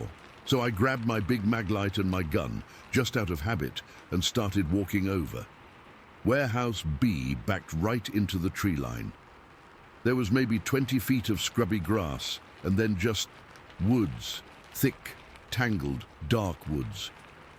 As I got closer to the door, I heard something, not an animal sound exactly, it was movement, a rustling in the brush, but heavy, like something big was pushing its way through, not trying to be quiet. I stopped dead. My first thought was kids, or maybe a deer. I shined my flashlight towards the sound. The beam cut through the dark, but it didn't reach far. It just lit up the first few feet of leaves and vines, and then I saw it. Just beyond where the light started to die, there was a shape. It was massive. I'm not talking about a big man, I'm talking about something that had to be 9-10 feet tall. It was just standing there, half turned away, and it was covered in this matted reddish-grey hair. It looked wet, like it had been wading through the swamp. My brain just froze. It couldn't process what I was seeing. It was like looking at a bear that decided to stand up straight and never go back down. I felt this cold jolt go right from my feet up to the top of my head. My mouth went completely dry. Before I could even think to move, to run, to do anything, it made a sound, a low, deep grunt that came from its chest. It wasn't loud, but I felt it in my own chest, a deep vibration that made my teeth ache, and then it started to turn towards me. That's when I panicked. I stumbled back a step, my boots scraping on the gravel. My hand, acting on its own, went to my hip, and I pulled my gun. The metal was cold and familiar in my hand. I raised the flashlight higher, trying to get a better look, but it just made the thing's shadow loom even larger behind it. I shouted, "Stop! Hey, stop right there!" My voice came out thin and shaky, swallowed by the night. It didn't stop. It took a step forward, and now I could see its eyes. They didn't shine like an animal's eyes. They were just dark, deep-set pits in this huge, vaguely human-like face. But it wasn't human. Nothing human could be that big, that built. It let out a roar. I can't describe that sound properly. It wasn't just loud, it was a physical force. It hit me in the chest like a shockwave, a blast of air and noise that stole my breath and made my ears ring. I actually felt my body vibrate. I stumbled back again, my heel catching on a loose piece of asphalt, and I almost fell. That's when I fired. I didn't aim. I just pointed the gun and pulled the trigger, twice. The bang was deafening, sharp, and wrong in the quiet night. The muzzle flash was blinding for a split second. I saw both shots hit. I saw the dust puff off its chest, right in the center. I heard the wet, thick sound of the bullets impacting. It didn't even flinch. It didn't roar in pain. It didn't slow down. It just kept coming. That was the moment real, pure terror set in. This wasn't a bear. A bear would have gone down, or at least been hurt. This thing took 2.38 rounds to the chest like they were nothing. My mind just broke. All logic, all understanding of the world just shattered. It charged. It didn't run like a man. It was this powerful loping gait covering ground way too fast. In 2 steps, it was on me. 2 steps. I was still trying to backpedal, to bring my gun up again, but it was already there. It swung its arm. It wasn't a fist, it was more like a backhand, but the power behind it was unbelievable. I didn't even see it clearly, it was so fast. I just felt this immense pressure across my ribs, followed by a searing, tearing pain. My shirt ripped open like paper. The force of the blow lifted me off my feet and threw me backwards. I landed hard on my back. The air blasted out of my lungs. For a second I couldn't breathe, couldn't move. I just lay there staring up at the dark sky, pain screaming from my side. I could feel warm blood already soaking through my undershirt. I looked up, and it was standing over me. It loomed, blocking out everything. I could smell it now, this overwhelming stench of rotten eggs and wet, filthy dog. It was suffocating. It raised its arm again, and I knew that was it. I was dead. I don't know where the strength came from. Pure adrenaline, I guess. I scrambled backwards on my hands and heels, gravel digging into my palms, not taking my eyes off it. The side door to the warehouse was maybe 10 feet away. It felt like a mile. I got to my feet in a clumsy, staggering run and lunged for the door handle. It was a heavy metal door. My fingers fumbled, slick with sweat or blood, I didn't know. I finally got a grip, yanked it open, and threw myself inside, spinning around and slamming all my weight against it to shut it. The moment the door clicked shut, something hit it from the other side. It wasn't a knock, it was a thunderous, violent impact that shook the entire metal frame. The door jumped in its hinges. Dust rained down from the ceiling. I threw the deadbolt, my hands shaking so bad I could barely get it to turn. Then the pounding started. Boom! Boom!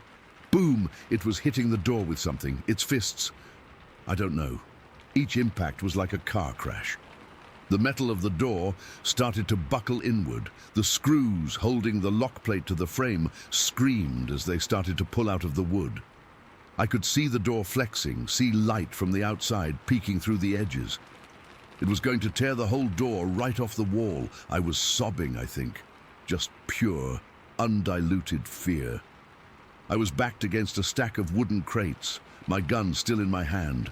The pounding was relentless, a nightmare rhythm that was going to end with that thing getting inside. I saw the window next to the door. It was a small, square pane of reinforced glass. Without thinking, without aiming, I raised my gun and fired straight through it. The glass exploded outwards in 1,000 little pieces. The gunshot was incredibly loud inside the confined space. The ringing in my ears came back, worse than before. But the pounding stopped, just like that. Silence. My breath was coming in ragged, painful gasps. I could hear my own heart beating in my skull. I stayed pressed against the crates, waiting, listening. Then, from outside, came another roar. But this one was different. It wasn't the challenging, aggressive roar from before. This one sounded frustrated, angry, but further away. I heard the sound of heavy footsteps crashing away through the underbrush, getting quieter and quieter until there was nothing. I don't know how long I stood there. It could have been 2 minutes. It could have been an hour. I was frozen, listening to the silence, waiting for it to come back. The pain in my side was a hot, sharp ache. I could feel the sticky wetness of my blood cooling on my skin. Slowly, carefully, I crept towards the shattered window. I didn't want to look, but I had to. I peered out, my body tense, ready to flinch back. Nothing. The woods were just a dark, silent wall again. I knew I had to get to the guard shack, to the radio.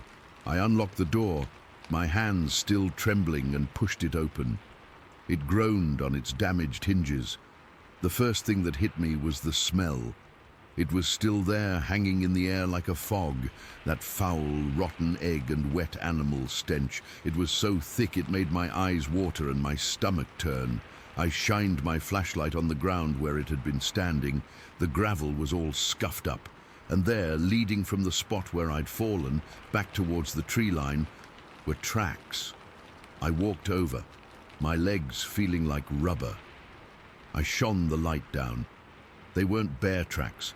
They weren't human tracks. They were huge, easily 18 inches long. They had 5 toes and they were pressed deep, deep into the soft earth at the edge of the grass. The thing that really got me, the detail that made my blood run cold, was the stride. The distance between one print and the next was enormous. It had covered that ground in just a few steps. I followed the tracks with my light until they disappeared into the blackness of the woods.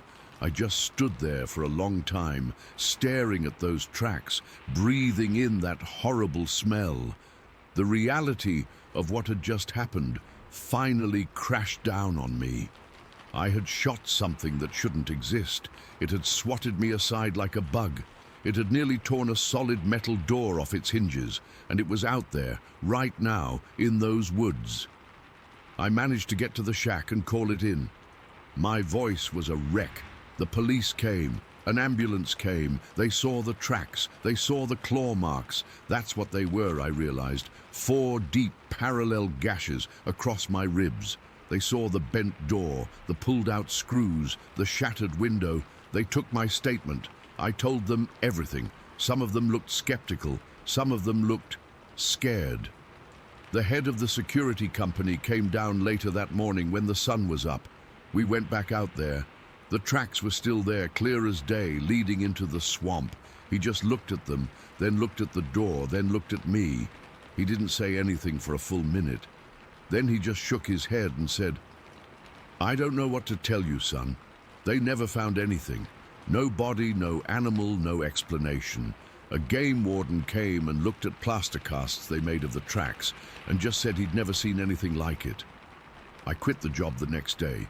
I couldn't go back. I couldn't sit in that darkness again, knowing what was out there. That was a long time ago. I've had jobs since, a family, a whole life, but I've never forgotten. I still dream about those dark, deep-set eyes. I still wake up sometimes thinking I can smell that rotten stench in my room, and I still have the scars on my side. 4 faint white lines. A permanent reminder that one night in October, I came face to face with something I can't explain, something that doesn't fit, and I only survived because I got lucky, and that's it. That's what happened. Story 13, it happened in Maryland, where I grew up. I was just a kid back then, maybe around 10 or 11 years old. We lived in this rural area, lots of forests and creeks, and I spent most of my free time exploring outside. That day, it was one of those hot, humid summer days where the air feels thick and heavy, like you're breathing through a wet blanket. I remember it was a Saturday, because I didn't have school, and I'd finished my chores early, so I headed out to my favorite spot by the creek. The creek was about a half-mile from our house, tucked away in a patch of woods that felt like my own private world. I'd been going there for years, ever since I was little, and I knew every twist and turn of the path. That day I was feeling restless, just wanted to get away from everything. I slipped on my old sneakers, the ones with the hole in the toe, and grabbed a stick to poke around with. No phone or anything. This was before everyone had those glued to their hands. I started walking down the dirt trail that led to the creek. The sun was high in the sky, probably around noon, and it cast these dappled shadows through the trees. Everything was green and alive, with birds chirping and insects buzzing. I remember the smell of damp earth and pine needles, kind of sweet and earthy. As I got closer to the creek, the ground started to rise up into this little hill. Elevated ground, like a small ridge that overlooked the water. I liked sitting up there because I could see the creek winding below, and sometimes I'd skip stones or just watch the water flow. When I reached the top of the ridge, I found a flat spot and sat down, leaning against a big oak tree. The creek was about 20 feet below, gurgling softly. I started tossing pebbles into the water, listening to the plop sounds they made. It was peaceful, the kind of quiet that makes you forget about time. I must have been there for a while, just zoning out, when I noticed something off. It wasn't a sound or a movement at first, more like a feeling. The air got still, like the birds had stopped singing all at once. I shrugged it off, thinking maybe a hawk had flown by or something. But then my eyes drifted to the other side of the creek, where a cluster of smaller trees stood. That's when I saw it. At first, I thought it was a tree stump or a shadow, but it was too tall and too solid. It was standing beside a thin young tree, almost like it was leaning against it. The creature was massive, way bigger than any person I'd ever seen. I'd guess it was nearly 8 feet tall, with shoulders so broad they looked like they could carry a car. Its body was covered in this thick, matted hair that was a mix of brown and grey, like old bark or wet fur. The hair wasn't smooth. It was clumpy and dirty, like it had been rolling in mud. My heart started thumping in my chest, not fast at first, just a dull ache of confusion. I froze, my hand still holding a pebble I was about to throw. I didn't move a muscle, just stared. The creature was completely still too. It wasn't making any noise, not a breath or a rustle. Its face was turned away from me, so I couldn't see much, but I got the impression of a heavy, brutish shape. The arms were long and hung down almost to its knees, and the legs were thick, like tree trunks. I don't know how long I sat there, just watching. It felt like hours, but it was probably only a minute or two. My mind was racing, trying to make sense of it. Was it a bear? But bears don't stand upright like that. And this thing was too tall, too human-like in its posture. I'd heard stories about Bigfoot, of course, from kids at school or silly TV shows, but I always thought it was just a myth. This was nothing like those stories. It was real, and it was right there. Then it moved. Not much, just a slight shift, like it had sensed me. Its head turned slowly, and I saw its face for the first time. It wasn't detailed from that distance, but I could make out dark, deep-set eyes and a flat, broad nose. There was no expression, just this blank, intense stare that locked onto me. My breath caught in my throat, and I felt a cold sweat break out all over my body. This wasn't curiosity anymore, it was pure, raw fear. The creature didn't make a sound. No growl, no roar, nothing. It just kept looking at me. And then it turned its whole body toward the creek. It took a step, then another, moving with this slow, deliberate gait. It wasn't running or charging, it was just walking, like it had all the time in the world. But it was walking toward the creek, and I was on the other side, directly in its path if it decided to cross. That's when panic set in. My heart was hammering against my ribs so hard I thought I might pass out. I dropped the pebble and scrambled to my feet, my legs feeling like jelly. I didn't think. I just acted. I turned and ran in the opposite direction, away from the creek, back toward the path I'd come from. Running through that brush was a nightmare. The ground was uneven, with roots and rocks sticking out, and I kept stumbling. Branches slapped against my face and arms, leaving stinging scratches. I could feel the sweat pouring down my back, mixing with the dirt. My sneakers slipped on loose leaves, and I almost fell a couple of times.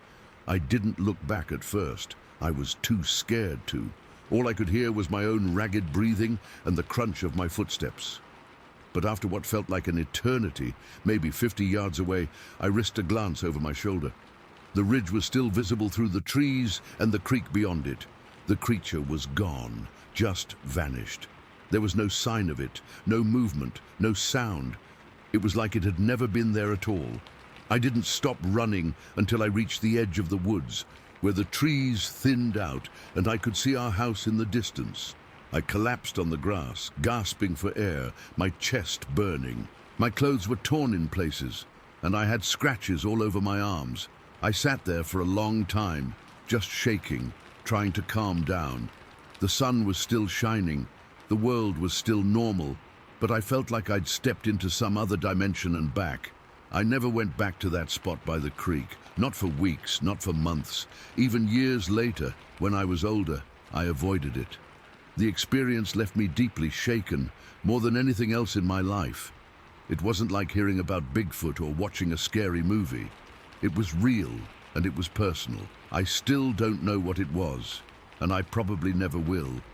But sometimes, when I'm out in the woods, I get that same cold feeling, and I remember that day like it was yesterday.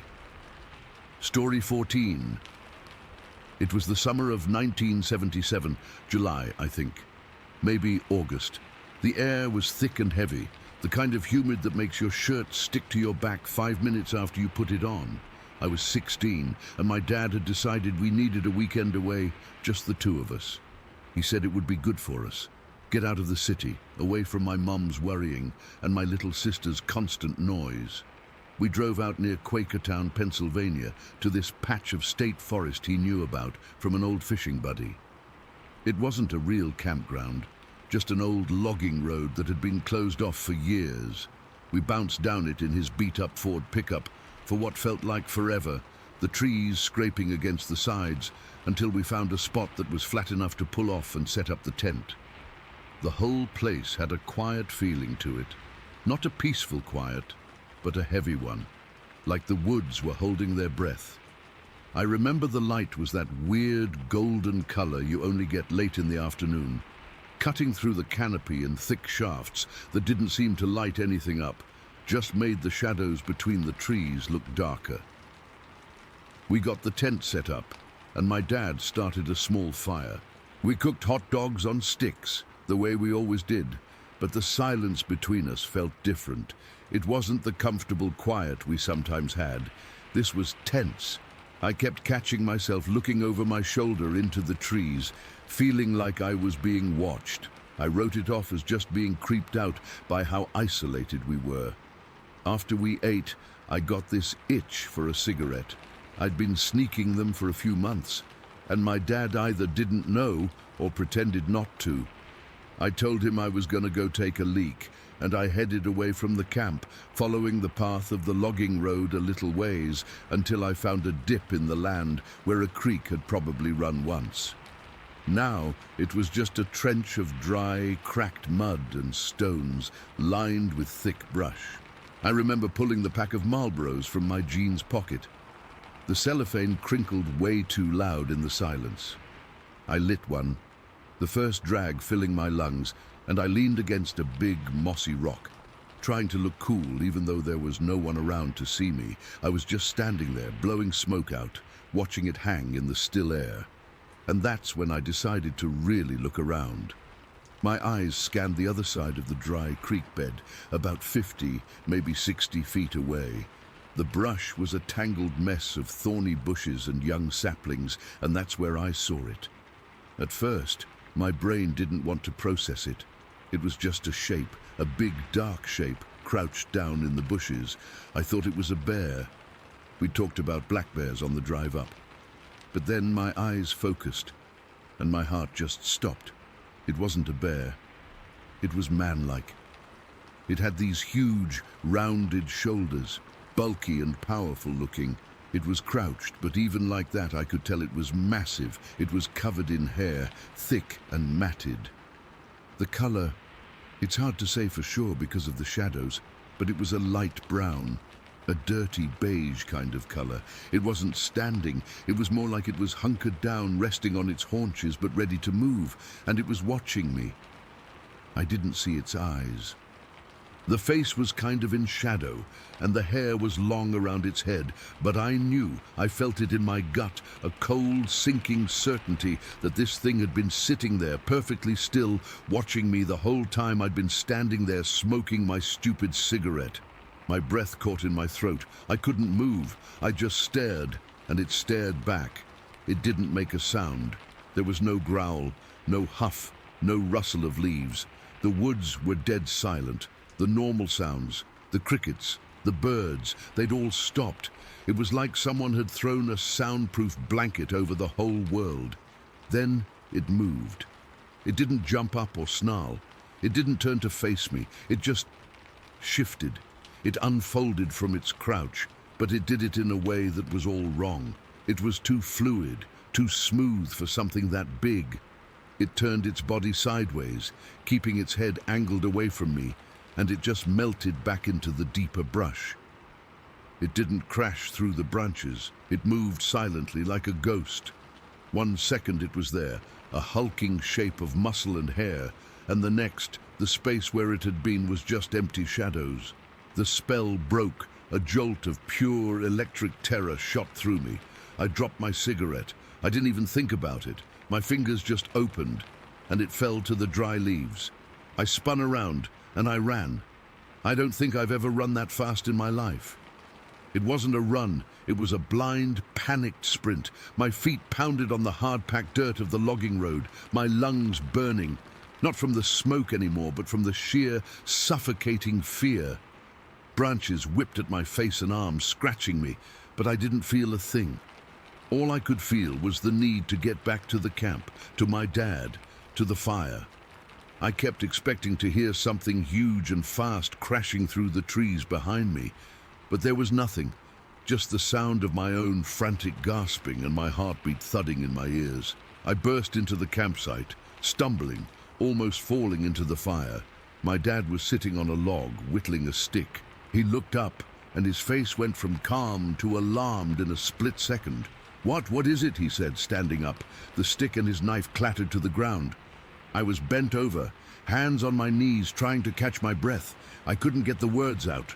All I could do was point back in the direction I'd come from. There's something back there. I finally managed to choke out. "A bear! Did you see a bear?" he asked, his voice tight.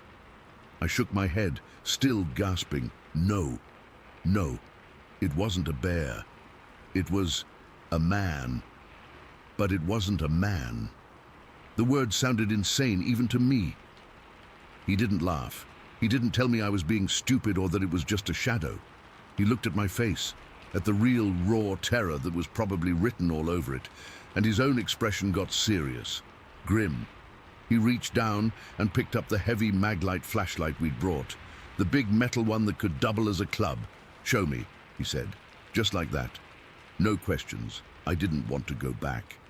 Every cell in my body was screaming at me to get in the truck and drive, but my dad was already starting down the logging road, and I wasn't about to be left alone in that camp. I scrambled after him, staying so close I was practically stepping on his heels. The walk back felt 100 times longer. The sun was almost down now, and the woods were getting dark fast.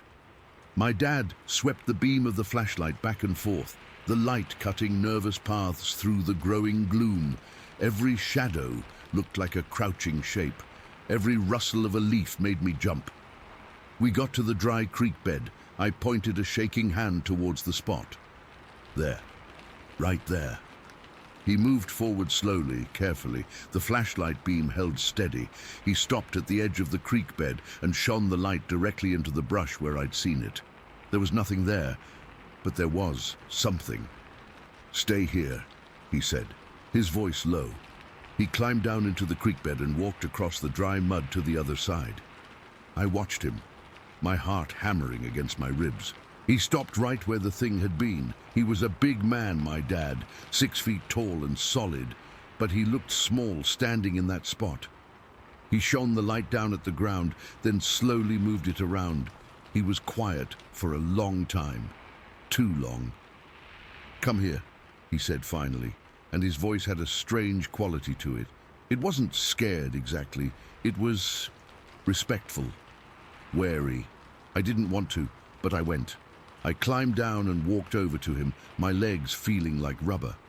When I got to his side, he pointed the flashlight beam at the ground. There was a depression in the earth. It wasn't a natural dip. It was a clear, defined impression, like something very heavy had been sitting there for a long time. The leaves and twigs were pressed flat, and the bushes behind it, the thick, thorny ones it had moved through, they weren't broken. They were bent, flattened, pushed aside in a way that didn't look like an animal had forced its way through. It looked more like something had just passed through them, gently but irresistibly. My dad reached out and touched one of the bent branches. It was as thick as my thumb. He didn't say anything. He just knelt down, shining the light closer to the depression. He ran his fingers over the dirt in the impression. Then he stood up and turned to me. The beam of the flashlight was in my eyes for a second before he lowered it. But in that instant, I saw his face. His eyes were wide. The little hairs on the back of his neck, just above his collar, were standing straight up. "You saw it here?" he asked, his voice barely above a whisper. I just nodded, unable to speak. He looked back at the depression, then scanned the trees around us with the light. The woods were still dead silent. He took a deep breath, and I saw his shoulders set. "Okay," he said, "we're leaving." We didn't talk on the walk back to camp. The silence was heavier than before, filled with things we couldn't say. The second we got back, he started packing. He didn't hurry, but he was methodical. efficient. He kicked dirt onto the fire, not even waiting for it to die down completely. He yanked the tent stakes out of the ground and stuffed the tent, still mostly assembled, into the back of the truck. I helped him, my hands shaking so bad I could barely fold a blanket. We threw everything into the bed of the pickup. It was a mess, but neither of us cared. He slammed the tailgate shut and looked at me. "Get in." We drove out of there. He didn't turn the headlights on until we were bouncing back onto the paved road, the dark forest swallowing the logging road behind us. We drove to a KOA campground closer to town, a place with bright lights and other people and bathrooms with running water. We didn't set up the tent again.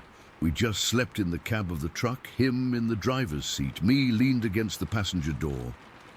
We never really talked about it after that. Not in any real way. On the drive home the next day, he just said, "Some things in the woods, it's better not to know what they are." And that was it. But I've never forgotten. I'm a grown man now, with kids of my own, and I still won't go into the deep woods alone. That feeling of being watched, the sheer size of the thing, the way it moved away without a sound, it stuck with me. My dad's reaction confirmed it all. He was a practical man, a mechanic who believed in what he could see and fix with his hands. He wasn't the type to get spooked, but he was spooked that day. He saw that depression in the ground, those bent bushes, and he knew, just like I did, that what I'd seen was real, and that it wasn't any animal we'd ever heard of. It was something else, something that knew we were there long before we knew it was. And the worst part, the part that still gives me chills, is that it didn't want to be seen. It was just as happy to just sit there in the shadows, watching. Story 15. I'm still shook up thinking about this, even after all these years. I don't talk about it much, but lately it's been eating at me, and I figured maybe writing it down would help, or maybe it'll just make it worse, I don't know. But here goes. It was late January of 1938, a Tuesday, I think. Yeah, a Tuesday, because I remember we'd just gotten paid from the mill the day before, and Bruce and me decided to take a walk down by the creek near the old cotton mill on the outskirts of town. York County, South Carolina. That's where I've lived my whole life. Back then, it was mostly fields and woods, with the mill looming like a big grey ghost off in the distance. The air was cold that day, not freezing, but the kind of damp cold that gets into your bones and makes you shiver even with a coat on. The sky was overcast, all grey and heavy, like it might rain later, but it never did. Just stayed gloomy. Bruce Neal was with me. He's a good friend, always has been. We were both in our early 20s then, full of energy and not much sense. We'd grown up together, fishing in that creek, skipping stones, just wasting time. That day, we were just wandering, talking about nothing in particular. Work at the mill was hard, and it felt good to be outside, even if it was chilly. The ground was muddy from recent rains, and the creek was running high, brown and swift. You could hear the water rushing over the rocks, and every now and then a bird would call out. But it was mostly quiet, too quiet now that I think back on it. We were following the creek bank, kicking at stones, and talking about maybe going into town later for a drink. Bruce was laughing about something, and I was half listening, my eyes scanning the trees on the other side of the water. That's when I saw it. At first, I thought it was a bear or something. We get black bears around here sometimes, but they're usually shy, keep to themselves. But this was different. It was standing in the water about waist deep, and it was tall, real tall, like a man, but bigger, and it was covered in this thick black fur that was matted and wet, clinging to its body. The water was swirling around its legs, and it was just standing there, not moving, like it was watching us. I stopped dead in my tracks, and Bruce must have noticed, because he shut up real quick. "What is it?" he whispered, and I just pointed. My heart was already starting to pound, a dull thud in my chest. The creature was maybe 50 feet away, on the other side of the creek, and it was facing us. I couldn't see its face clearly. It was kind of shadowy under the trees. but I could make out this broad, bulky shape. It didn't look like any animal I'd ever seen. Its arms were long, hanging down by its sides, and the fur was so dark it almost blended into the shadows. But the way it stood, upright, on two legs, it sent a chill right through me. Bruce sucked in a breath. "Holy hell, John, what is that?" he said, his voice tight. I didn't answer. I was too busy staring. My mind was racing, trying to make sense of it. Was it a person in a fur coat? No, that didn't make sense. Why would someone be standing in the creek like that? And it was too big, too solid. The air around us felt heavy, like the pressure had dropped, and I could smell the damp earth and the faint, rotten scent of decaying leaves. But then another smell hit me. A foul, musky odor, like something dead had been left out in the sun. It was coming from across the creek, and it made my stomach turn. I don't know why I did it. Curiosity, maybe, or just plain stupidity. But I bent down and picked up a rock from the ground. It was about the size of my fist, rough and cold in my hand. Bruce grabbed my arm. "Don't, John," he said, but I shook him off. I felt this weird urge to get its attention, to see what it would do. So I threw the rock. It wasn't a hard throw, just a lob, really. But it landed in the water with a splash, right near the creature. For a second, nothing happened. It just stood there, and I thought maybe it wasn't real. Maybe it was a trick of the light, but then it moved. Its head turned slowly toward us, and I saw its eyes, dark, deep-set and glaring, and then it snarled. It wasn't a sound I'd ever heard before, not a growl like a dog or a bear, but something deeper, more guttural, like rocks grinding together. It echoed across the creek, and every hair on my body stood up. The next thing I knew, it was coming for us. It lunged out of the water, moving fast on two legs, its long arms swinging. The foul smell hit me full force, so strong I gagged. Bruce yelled, "Run!" and we both turned and bolted. I didn't look back at first. I just ran, my boots slipping in the mud, my heart hammering against my ribs. The ground was uneven, with roots and rocks everywhere, and I could hear the creature behind us crashing through the underbrush.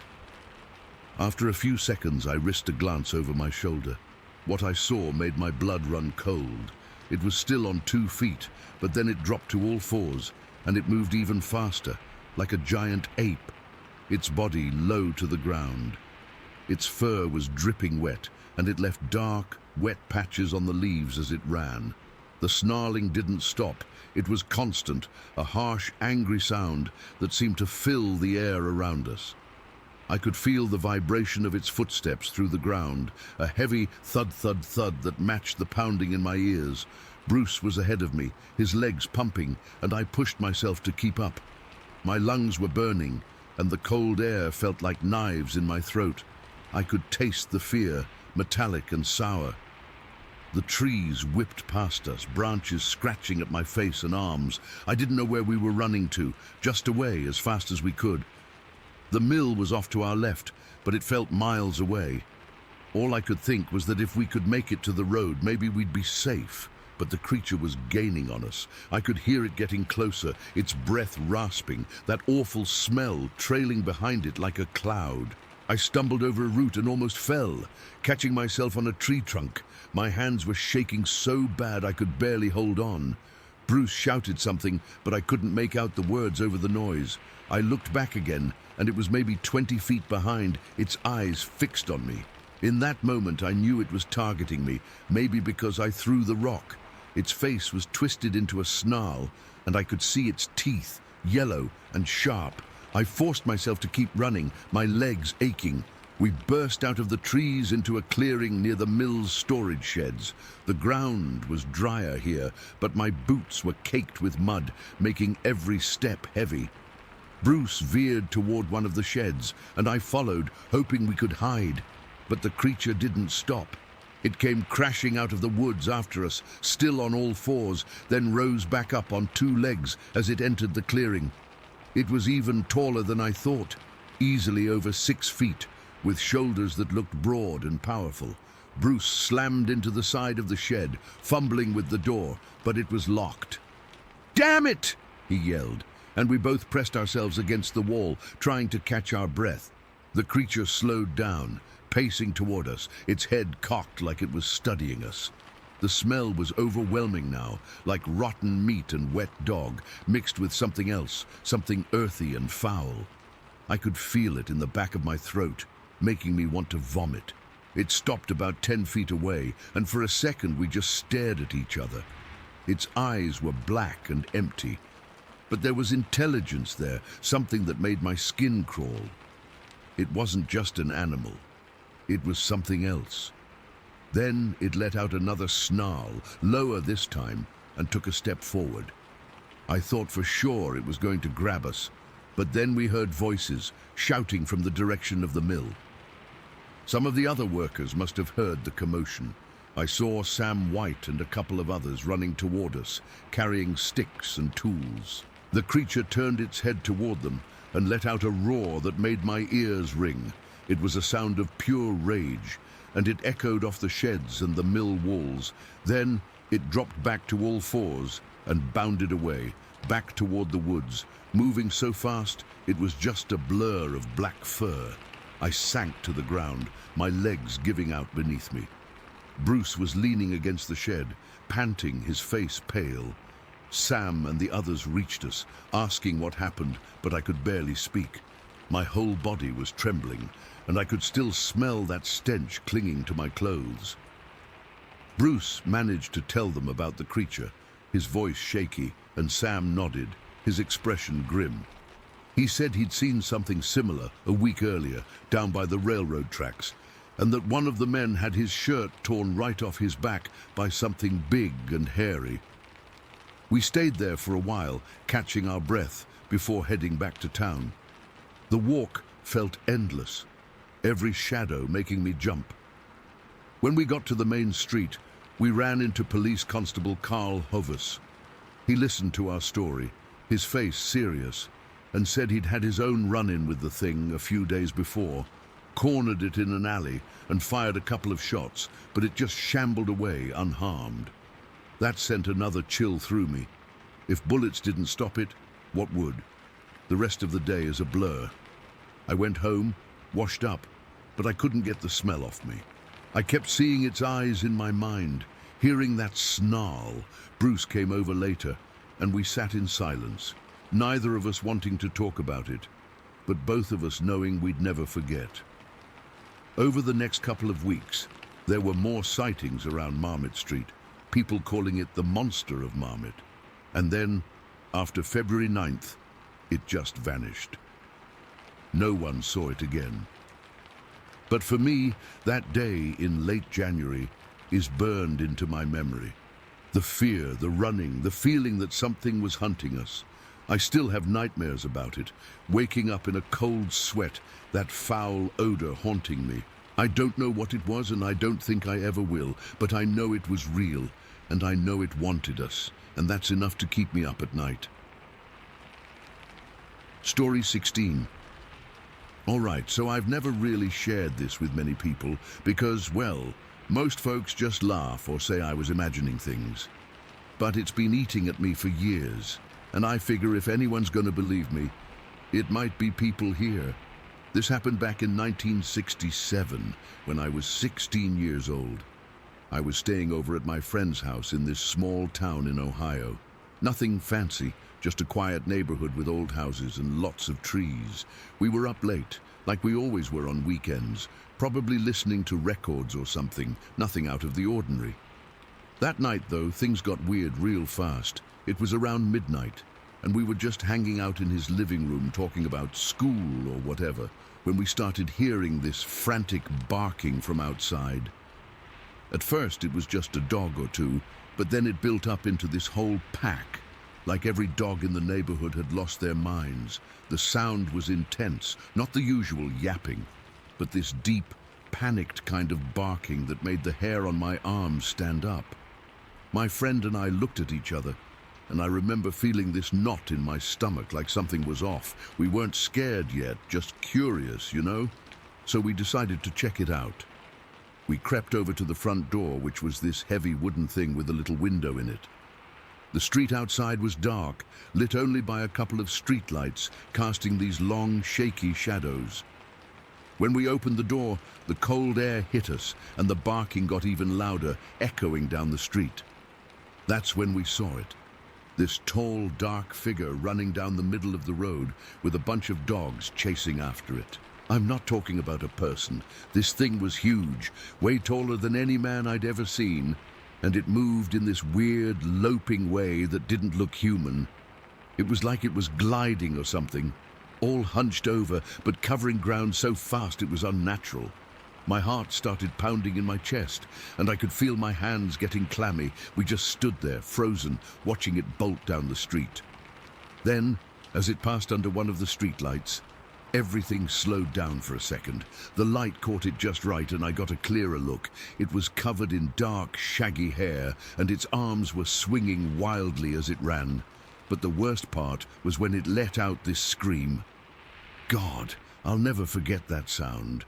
It wasn't like any animal I'd ever heard, not a bear, not a coyote, nothing. It was this deep, guttural roar mixed with a high-pitched shriek, like it was tearing through the air. The noise was so loud it felt like it vibrated right through me, and I swear it carried for blocks. I could feel it in my bones, this raw, primal fear that made my legs go weak. Next thing I know, the dogs are scattering, some whimpering and running off, and the figure just vanishes into the darkness toward the railroad tracks. My friend and I slammed the door shut, both of us breathing heavy, like we'd just run a mile. I remember my hands were shaking so bad I could barely lock it. We didn't say much, just stared at each other with wide eyes, and I could tell he was as freaked out as I was. A few minutes later, my mom called from home. She lived a couple of houses down, and her voice was all shaky on the phone. She said the sound woke her up, and she asked if we were okay. I tried to play it cool, told her it was probably just some animal, but inside, I was terrified. When I got home later, she was still up, sitting at the kitchen table with a cup of tea, and she looked pale. She kept saying she'd never heard anything like it, and that it gave her chills. I didn't want to scare her more, so I didn't go into details, but I could tell she was rattled. The next morning, I woke up feeling groggy, like I hadn't slept much. The whole thing felt like a bad dream, but I knew it wasn't. I decided to go outside and look around, mostly out of curiosity, but partly because I needed to prove to myself that it really happened. The ground was still damp from rain the day before, and the air smelled like wet earth and leaves. I started walking toward where we'd seen the figurehead, near the railroad tracks that cut through the woods behind our houses. That's when I saw them, the tracks. Not railroad tracks, but footprints, huge ones pressed deep into the mud. They were barefoot, with toes splayed out and way bigger than any human foot. I'm not exaggerating. I wear a size 10 shoe, and these were at least twice as long and wide. My heart started racing again as I knelt down to look closer.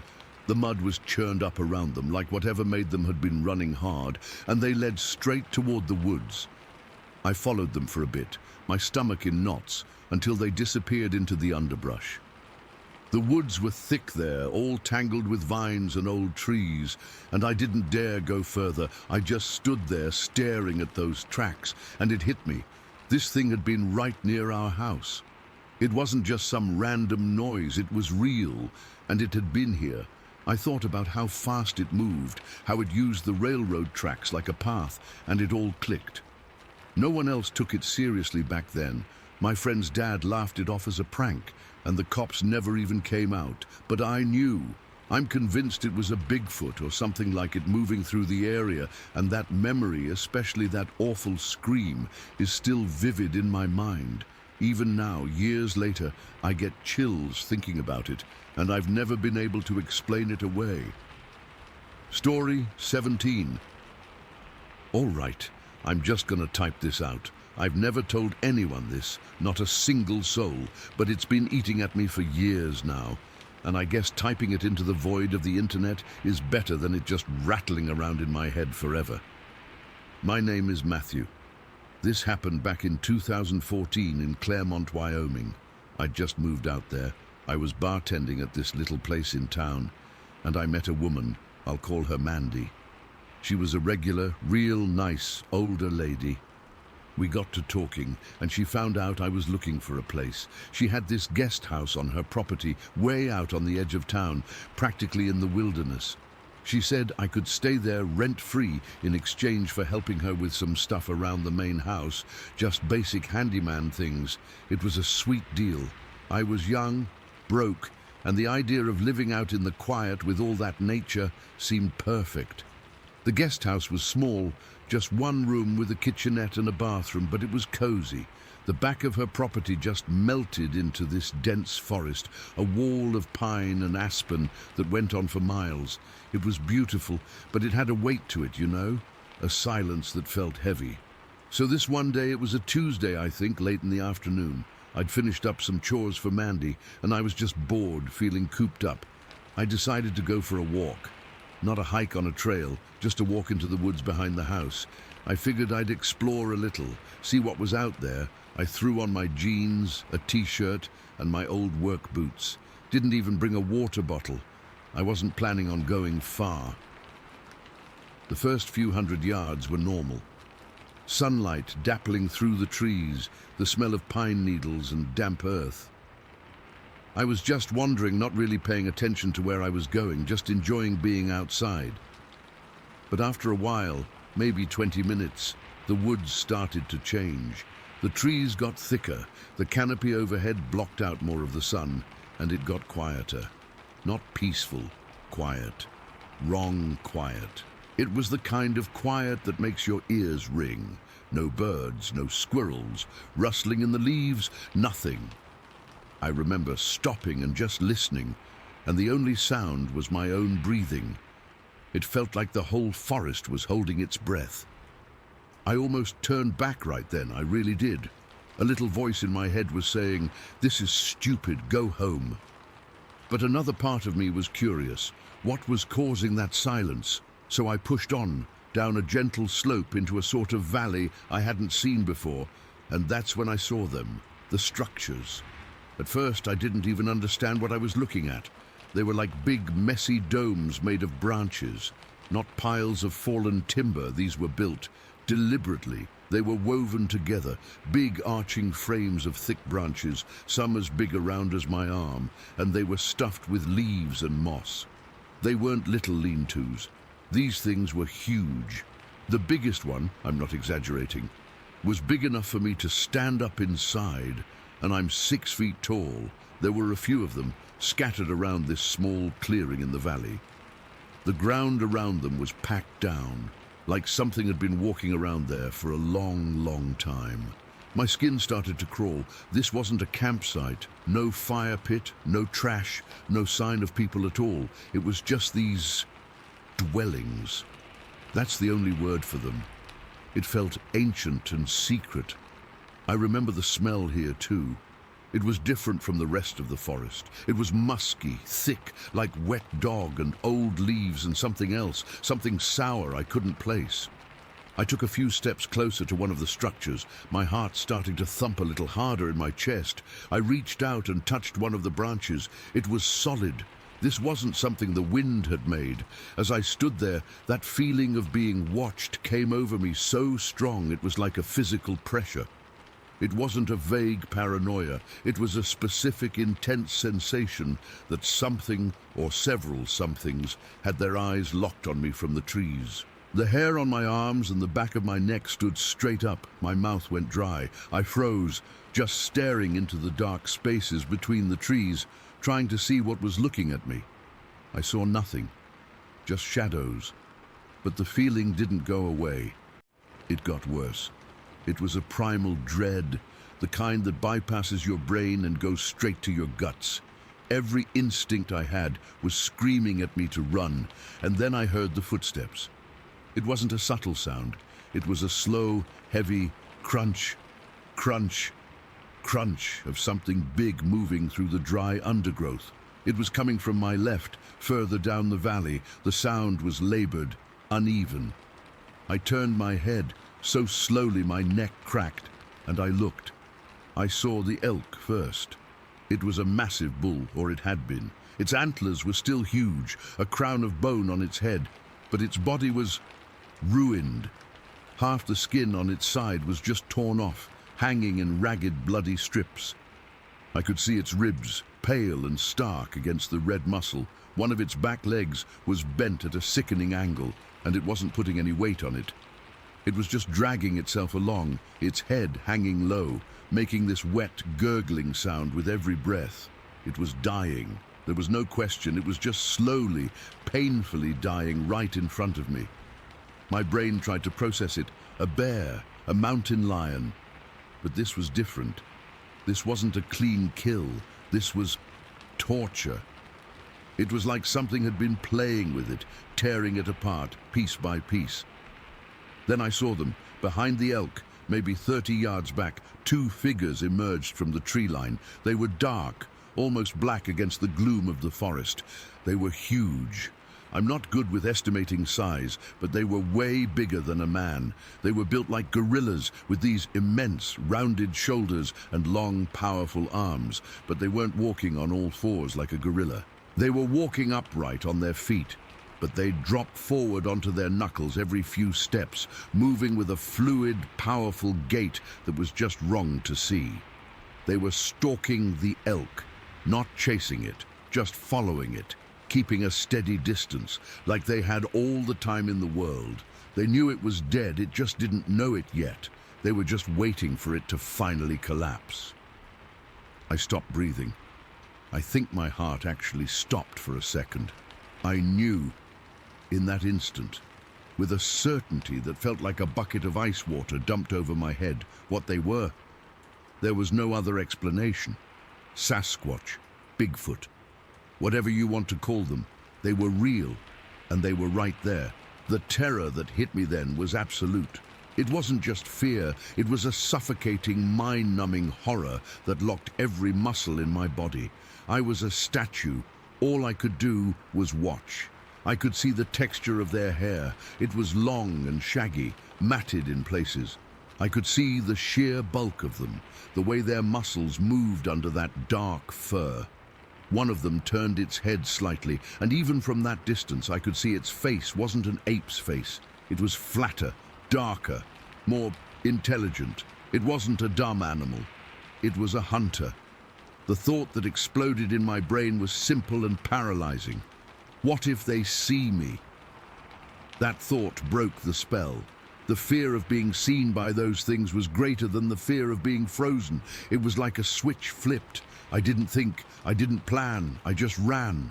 I spun around and I ran like I have never run in my life before or since. I crashed back up the slope I'd come down, my legs burning, my boots slipping on the pine needles. I didn't care about being quiet. I didn't care about anything except putting distance between me and that valley.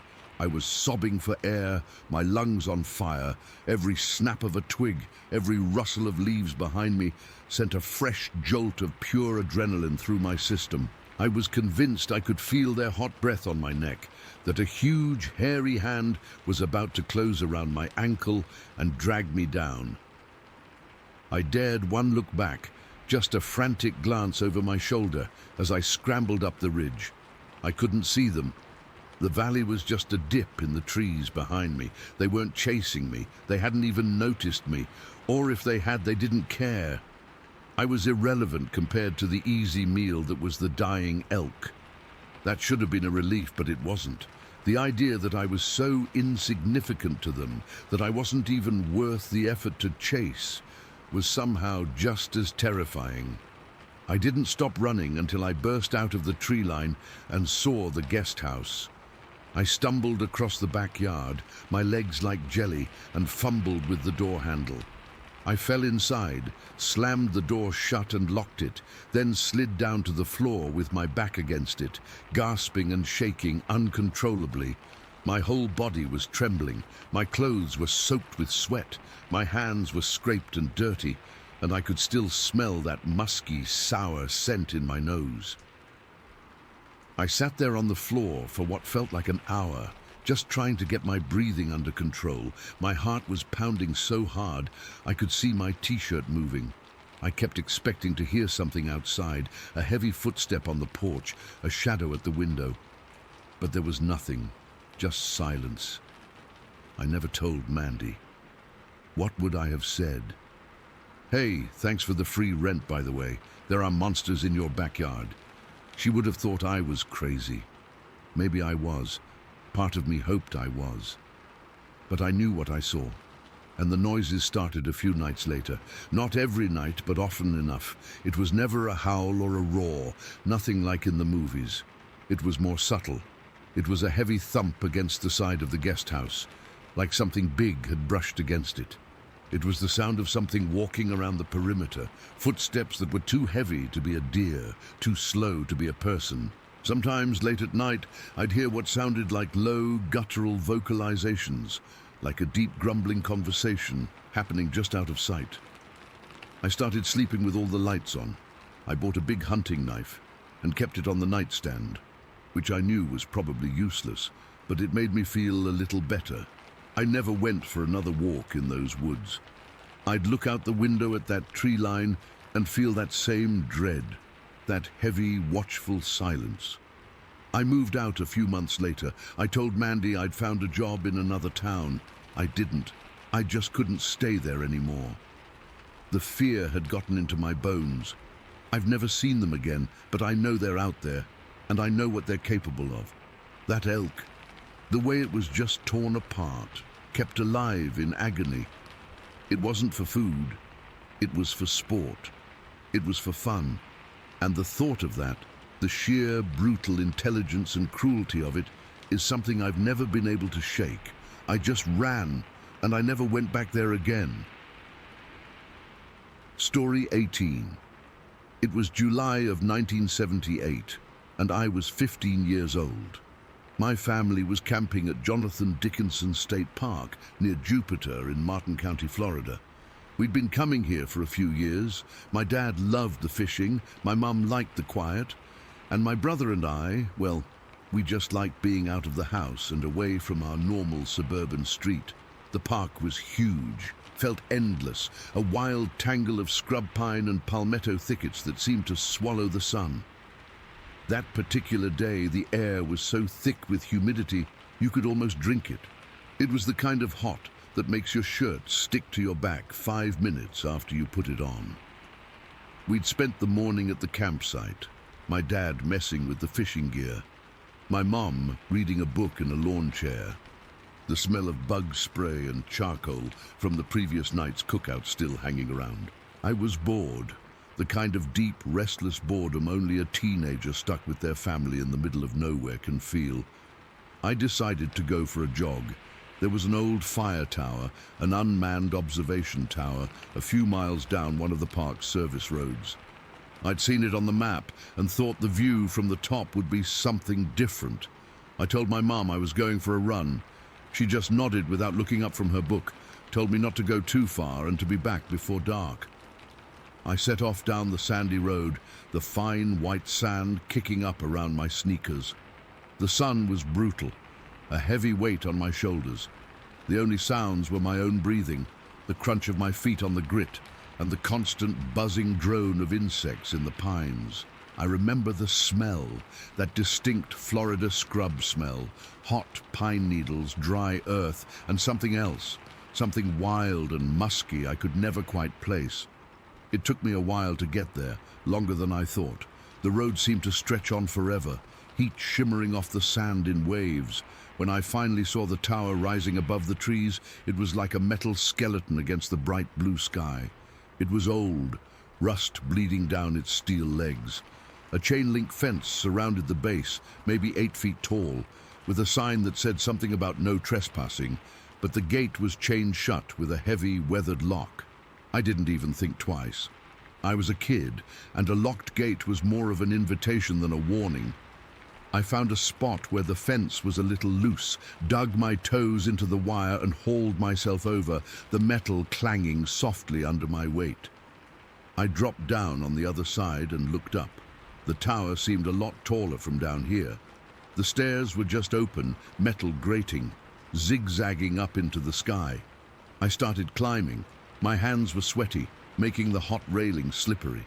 With every step, the world dropped away a little more. I could see the top, a small square platform with a railing around it. By the time I got there, my legs were burning and I was out of breath. But the view, it was worth it. You could see for miles. A green and brown carpet of trees stretched out in every direction, broken only by the thin, silvery ribbon of the Loxahatchee River in the distance. The sky felt huge. I had the weirdest feeling of being completely alone and completely exposed at the same time. I sat down with my back against the metal railing, the sun warm on my face. The breeze up there was a little cooler, a relief. I guess the climb and the heat just wiped me out, because I closed my eyes for a minute, just to rest them. The next thing I knew, I was jerking awake. The light had changed. The hard, bright glare of the afternoon sun was gone, replaced by a softer golden-orange glow. Long shadows were stretching across the land below. It was late. I'd been asleep for maybe an hour, maybe more. A cold knot of panic tightened in my stomach. My mom had said be back before dark, and dusk was already starting to settle in. I scrambled to my feet, my heart hammering now. The woods below looked different, deeper, darker. I had to get down and fast. I started down the stairs, taking them two at a time, my sneakers clanging on the metal steps. I was moving too quickly, not paying enough attention. About halfway down, my foot slipped on a step. It wasn't a full fall, more of a stumble, but I lost my grip on the railing and pitched forward. I couldn't stop myself. I tumbled down the last 6 or 7 steps, landing in a heap on the sandy ground at the base of the tower. The air rushed out of my lungs with a loud "oof!" It was a hard landing. I lay there for a second, stunned, the world spinning. My elbow and knee throbbed where I'd hit them. But the worst part was the noise. My fall had been anything but quiet. The clattering and banging of my body against the metal stairs had shattered the evening silence. It was an incredibly loud, clumsy, stupid sound in the middle of all that quiet. I pushed myself up onto my hands and knees, spitting out sand, trying to catch my breath. My ears were ringing, and that's when I heard it, or more precisely, that's when I didn't hear it. The insects had stopped. The woods had gone completely silent. It was a dead, heavy silence, the kind that feels louder than any noise. It was wrong. I froze, still on all fours. My eyes were fixed on the ground in front of me, but every other sense was straining, reaching out into the sudden quiet. That's when I felt it, a presence. I can't explain it any other way. It was a feeling of being watched, a pressure in the air around me. It was so intense it felt physical, like a hand pressing down on the back of my neck. Slowly, very slowly, I lifted my head. The tower was in a small clearing, maybe 50 yards across, surrounded by a wall of dense, dark brush. And there, about 25 yards away, right at the edge of that brush, something moved. A head lifted up. It rose above the palmetto fronds, smooth and deliberate. It wasn't a deer, it wasn't a bear, it was something else. My brain just locked up. I couldn't process what I was seeing. I was still on my hands and knees, and this thing was just standing there, looking right at me. It had a head that was slightly elongated, not pointed, but longer than a human's. It was covered in hair, but it wasn't shaggy or long. It was short, dense hair, like the fur on a deer, and it was a silvery grey color, almost like tarnished pewter. It caught the fading orange light in a weird way. The face... God, the face is what I can't forget. It was flat, almost human-like, but not quite. It had a wide, flat nose, and its eyes, they were small and dark. Not beady, like an animal's, but deep-set and intelligent. There was no white to them, just dark pools. They were fixed on me, and I felt like they were looking right through me, into the very core of my fear. We just stared at each other. It couldn't have been more than a few seconds, but it felt like an hour. Time just stopped. The whole world shrunk down to that clearing, to me on the ground, and to that thing watching me from the brush. I could hear my own heart pounding in my ears, a frantic, panicked drumbeat. I could feel the coarse sand under my palms, the sharp, hot pain in my scraped knee.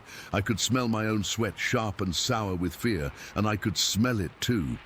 A smell I'd caught a whiff of earlier but now recognized, a heavy, musky, wild smell, like a wet dog that had been rolling in something rotten. It was strong, and it was coming from its direction.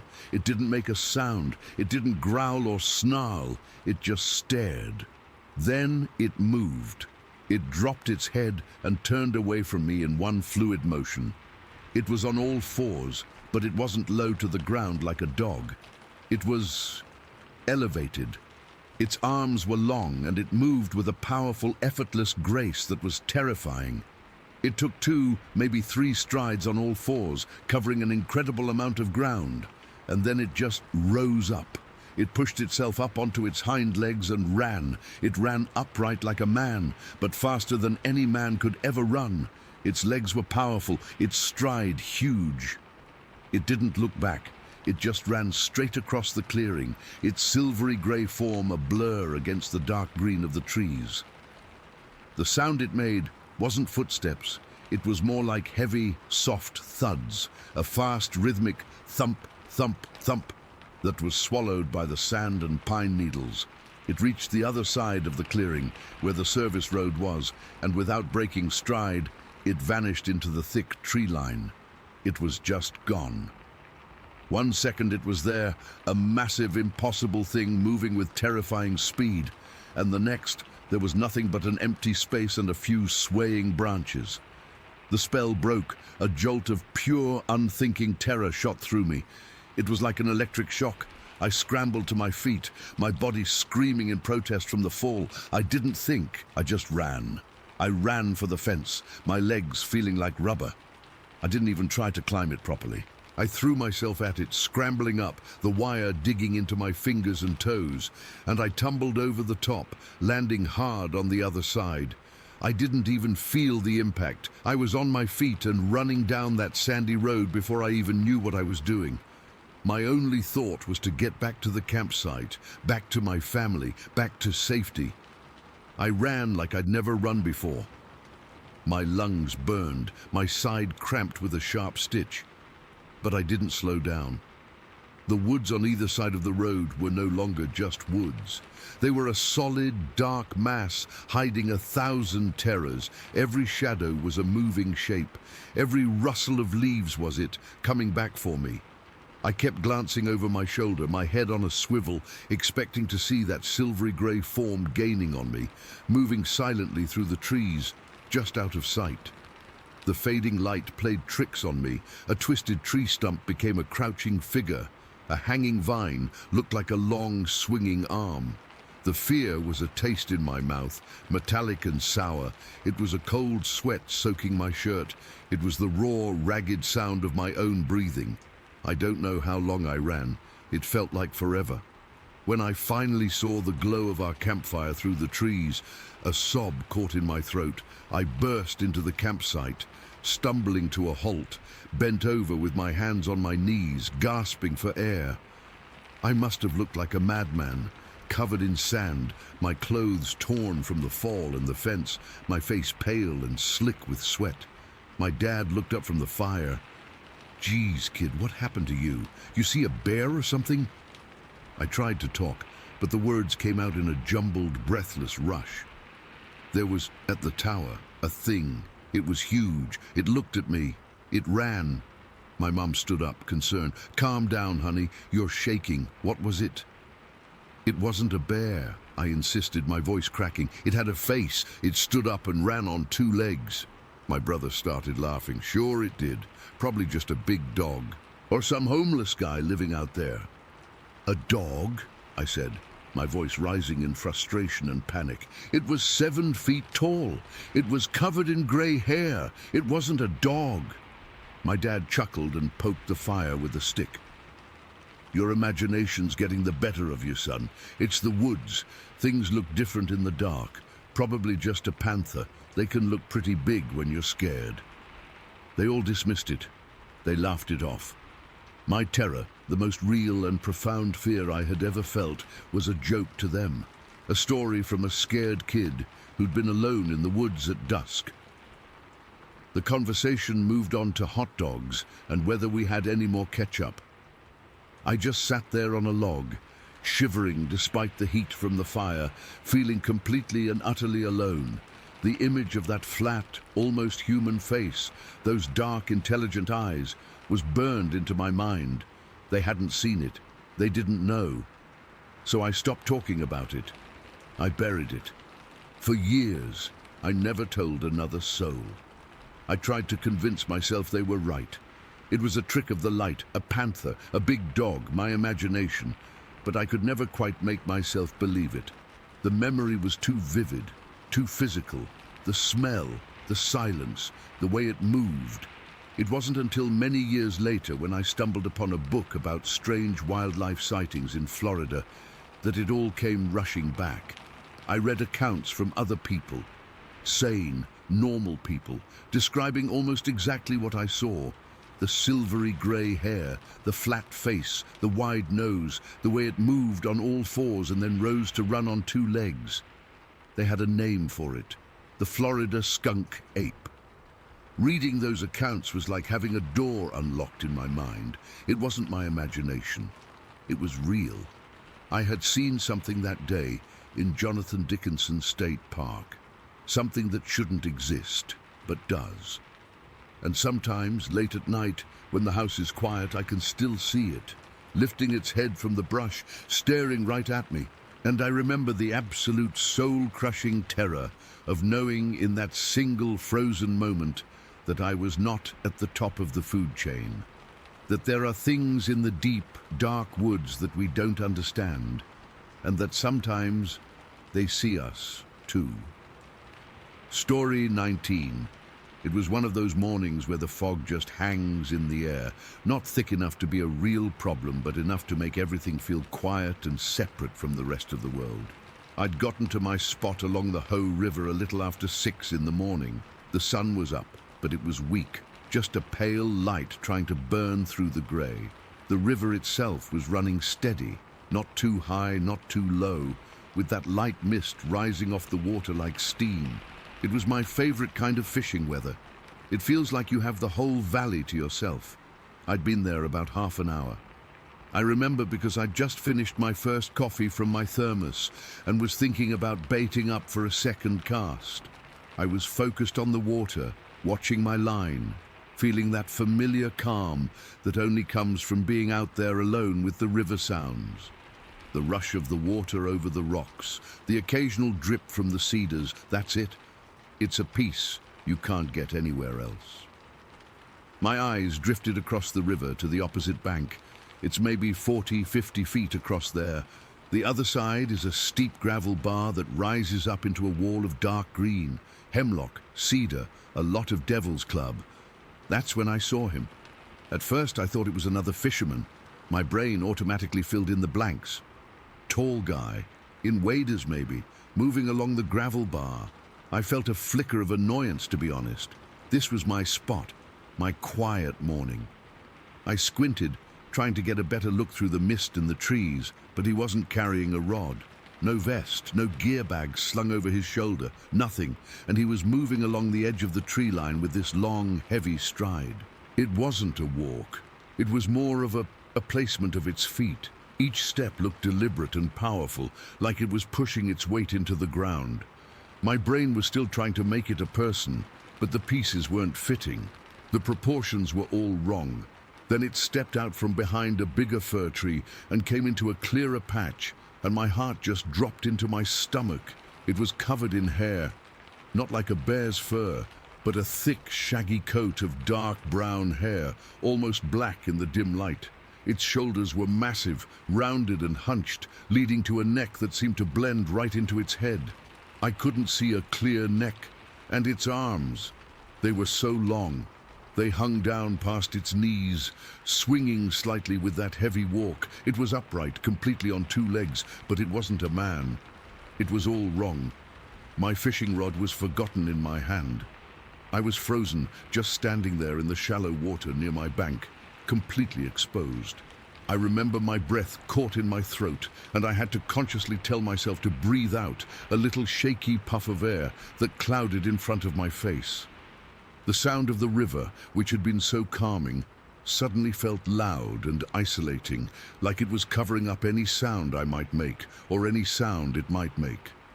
It moved down the gravel bar towards the water's edge. It didn't look around, didn't seem to be searching for anything. It just walked with this purpose I couldn't understand. When it got to the water, it didn't just stop, it crouched down.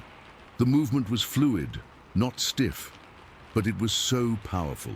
It went from that tall, upright stance to a low squat in one smooth motion. It reached into the river with one of those long arms. Its hand, I couldn't see fingers clearly, it was just a dark shape. But it plunged into the water up past what would be its elbow on a person. It wasn't just dipping its hand in, it was moving its arm around under the water, splashing a little, like it was feeling for something on the bottom, or trying to grab something. I saw the muscles in its shoulder and back bunching under that dark hair with the effort. This is when the real terror started to set in, the cold kind that starts in your guts and works its way out. Because up until now, it hadn't acknowledged me. I was just a spectator to something I wasn't supposed to see. But then it turned its head. It wasn't a full turn. It just angled its head slightly to the side, towards me. I still couldn't see its face. The mist and the distance and the shadows from the trees across its features made it impossible to make out any details. There were no clear eyes, no nose, no mouth. It was just a dark, featureless shape under the heavy brow. But I knew with a certainty that turned my blood to ice water, that it was looking right at me. It had known I was there the whole time. A chill, a physical crawling chill went straight down my spine. It was the most primal feeling I've ever had. It wasn't just fear of the unknown, it was the fear of being seen by something that absolutely should not exist. My heart wasn't just pounding anymore, it was hammering against my ribs so hard I thought it might crack one. I could feel the pulse in my neck, in my temples. We stayed like that for what felt like an hour, but was probably only 5 or 6 seconds, it looking at me standing there frozen like a statue, the cold river water soaking into my waders up to my shins. I was completely vulnerable. There was a river between us, but in that moment, it felt like nothing. A puddle. Then, it stood up. It uncoiled from that crouch with an effortless strength that was terrifying. It was so much bigger than I had realized. When it was crouched, I'd underestimated its size. Standing fully upright, it was easily over 7 feet tall, maybe way over. Its build wasn't lanky. It was thick, muscular, dense, like a powerlifter covered in a rug. The sheer mass of it was overwhelming. It didn't make a sound. No grunt, no snap of a twig, nothing. The only sound was the river and the blood roaring in my ears. It turned away from the water and took a couple of slow, deliberate steps up the gravel bank towards the tree line. It didn't look back at me, it just left. It walked right into the wall of green between 2 big hemlocks and was gone. One moment it was there, a solid, impossible thing in the grey morning light. And the next, there was just the empty gravel bar and the trees moving slightly in a breeze I couldn't feel. The second it disappeared, the spell broke. Adrenaline flooded my system so fast I got dizzy. My hands were trembling, actually shaking so bad I almost dropped my rod. I fumbled with the reel, my fingers numb and stupid trying to turn the handle. I wasn't thinking about technique or not scaring the fish. I was just reeling in as fast as I could, the line whipping through the guides. I sloshed my way back to the bank, my legs feeling like rubber. I couldn't take my eyes off the spot where it had vanished. Every shadow between the trees looked like it was moving. Every rustle of a leaf from a squirrel sounded like a footstep. I was hyper-aware of everything, my senses cranked up to a level that was almost painful. I got to my gear bag and just started shoving things in. My thermos, my tackle box, my extra line. I didn't care about order. I just wanted it all in the bag so I could go. I remember the feeling of the wet waders against my jeans as I struggled to get up the muddy bank to the path that led back to the road where my truck was parked. I felt exposed, completely and utterly exposed. The back of my neck was prickling, the hair standing on end. I felt like I was being watched from a dozen different places in the woods. I started walking, then almost jogging, the heavy waders making a sloshing, squelching sound with every step. I didn't look back. I couldn't. I was too afraid of what I might see. My breath was coming in ragged gasps now, not from the exertion, but from the panic that was tightening my chest.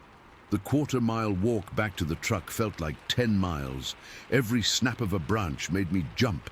Every time the wind sighed through the tops of the trees, my heart would stutter.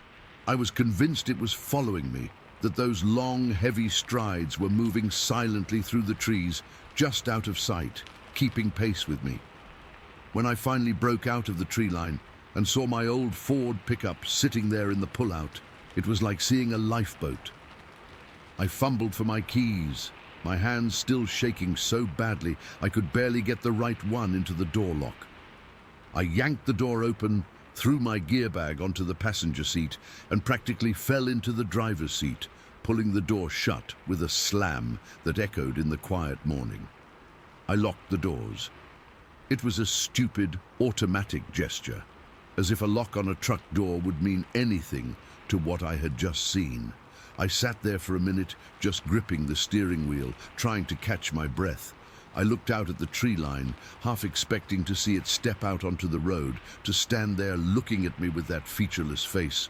But there was nothing, just the quiet, misty morning, the same one I had driven into an hour before, but now it felt alien and menacing. I started the truck, the engine roaring to life, sounding obscenely loud. I didn't even take the time to take off my waders. I just put it in drive and pulled out onto the gravel road, spraying rocks behind me. I drove faster than I should have, my eyes constantly flicking to the rearview mirror, expecting to see some dark shape loping after the truck. I didn't slow down until I was back on the paved county road, miles away. I've been back to the Ho River Valley many times since then. I still fish. It's in my blood. But I've never gone back to that exact spot, and I've never ever seen anything like it again. No tracks, no sounds, nothing. Sometimes when I'm out there and the fog rolls in, or the light gets low in the afternoon, that feeling comes back. The memory of that primal fear, the chill down my spine, the certainty that I was being watched by something ancient and powerful. The woods don't feel peaceful to me anymore. They feel like they're holding their breath, hiding a secret I caught a glimpse of just for a few minutes on a misty morning by the river. And I know, with a certainty that never goes away, that it saw me too.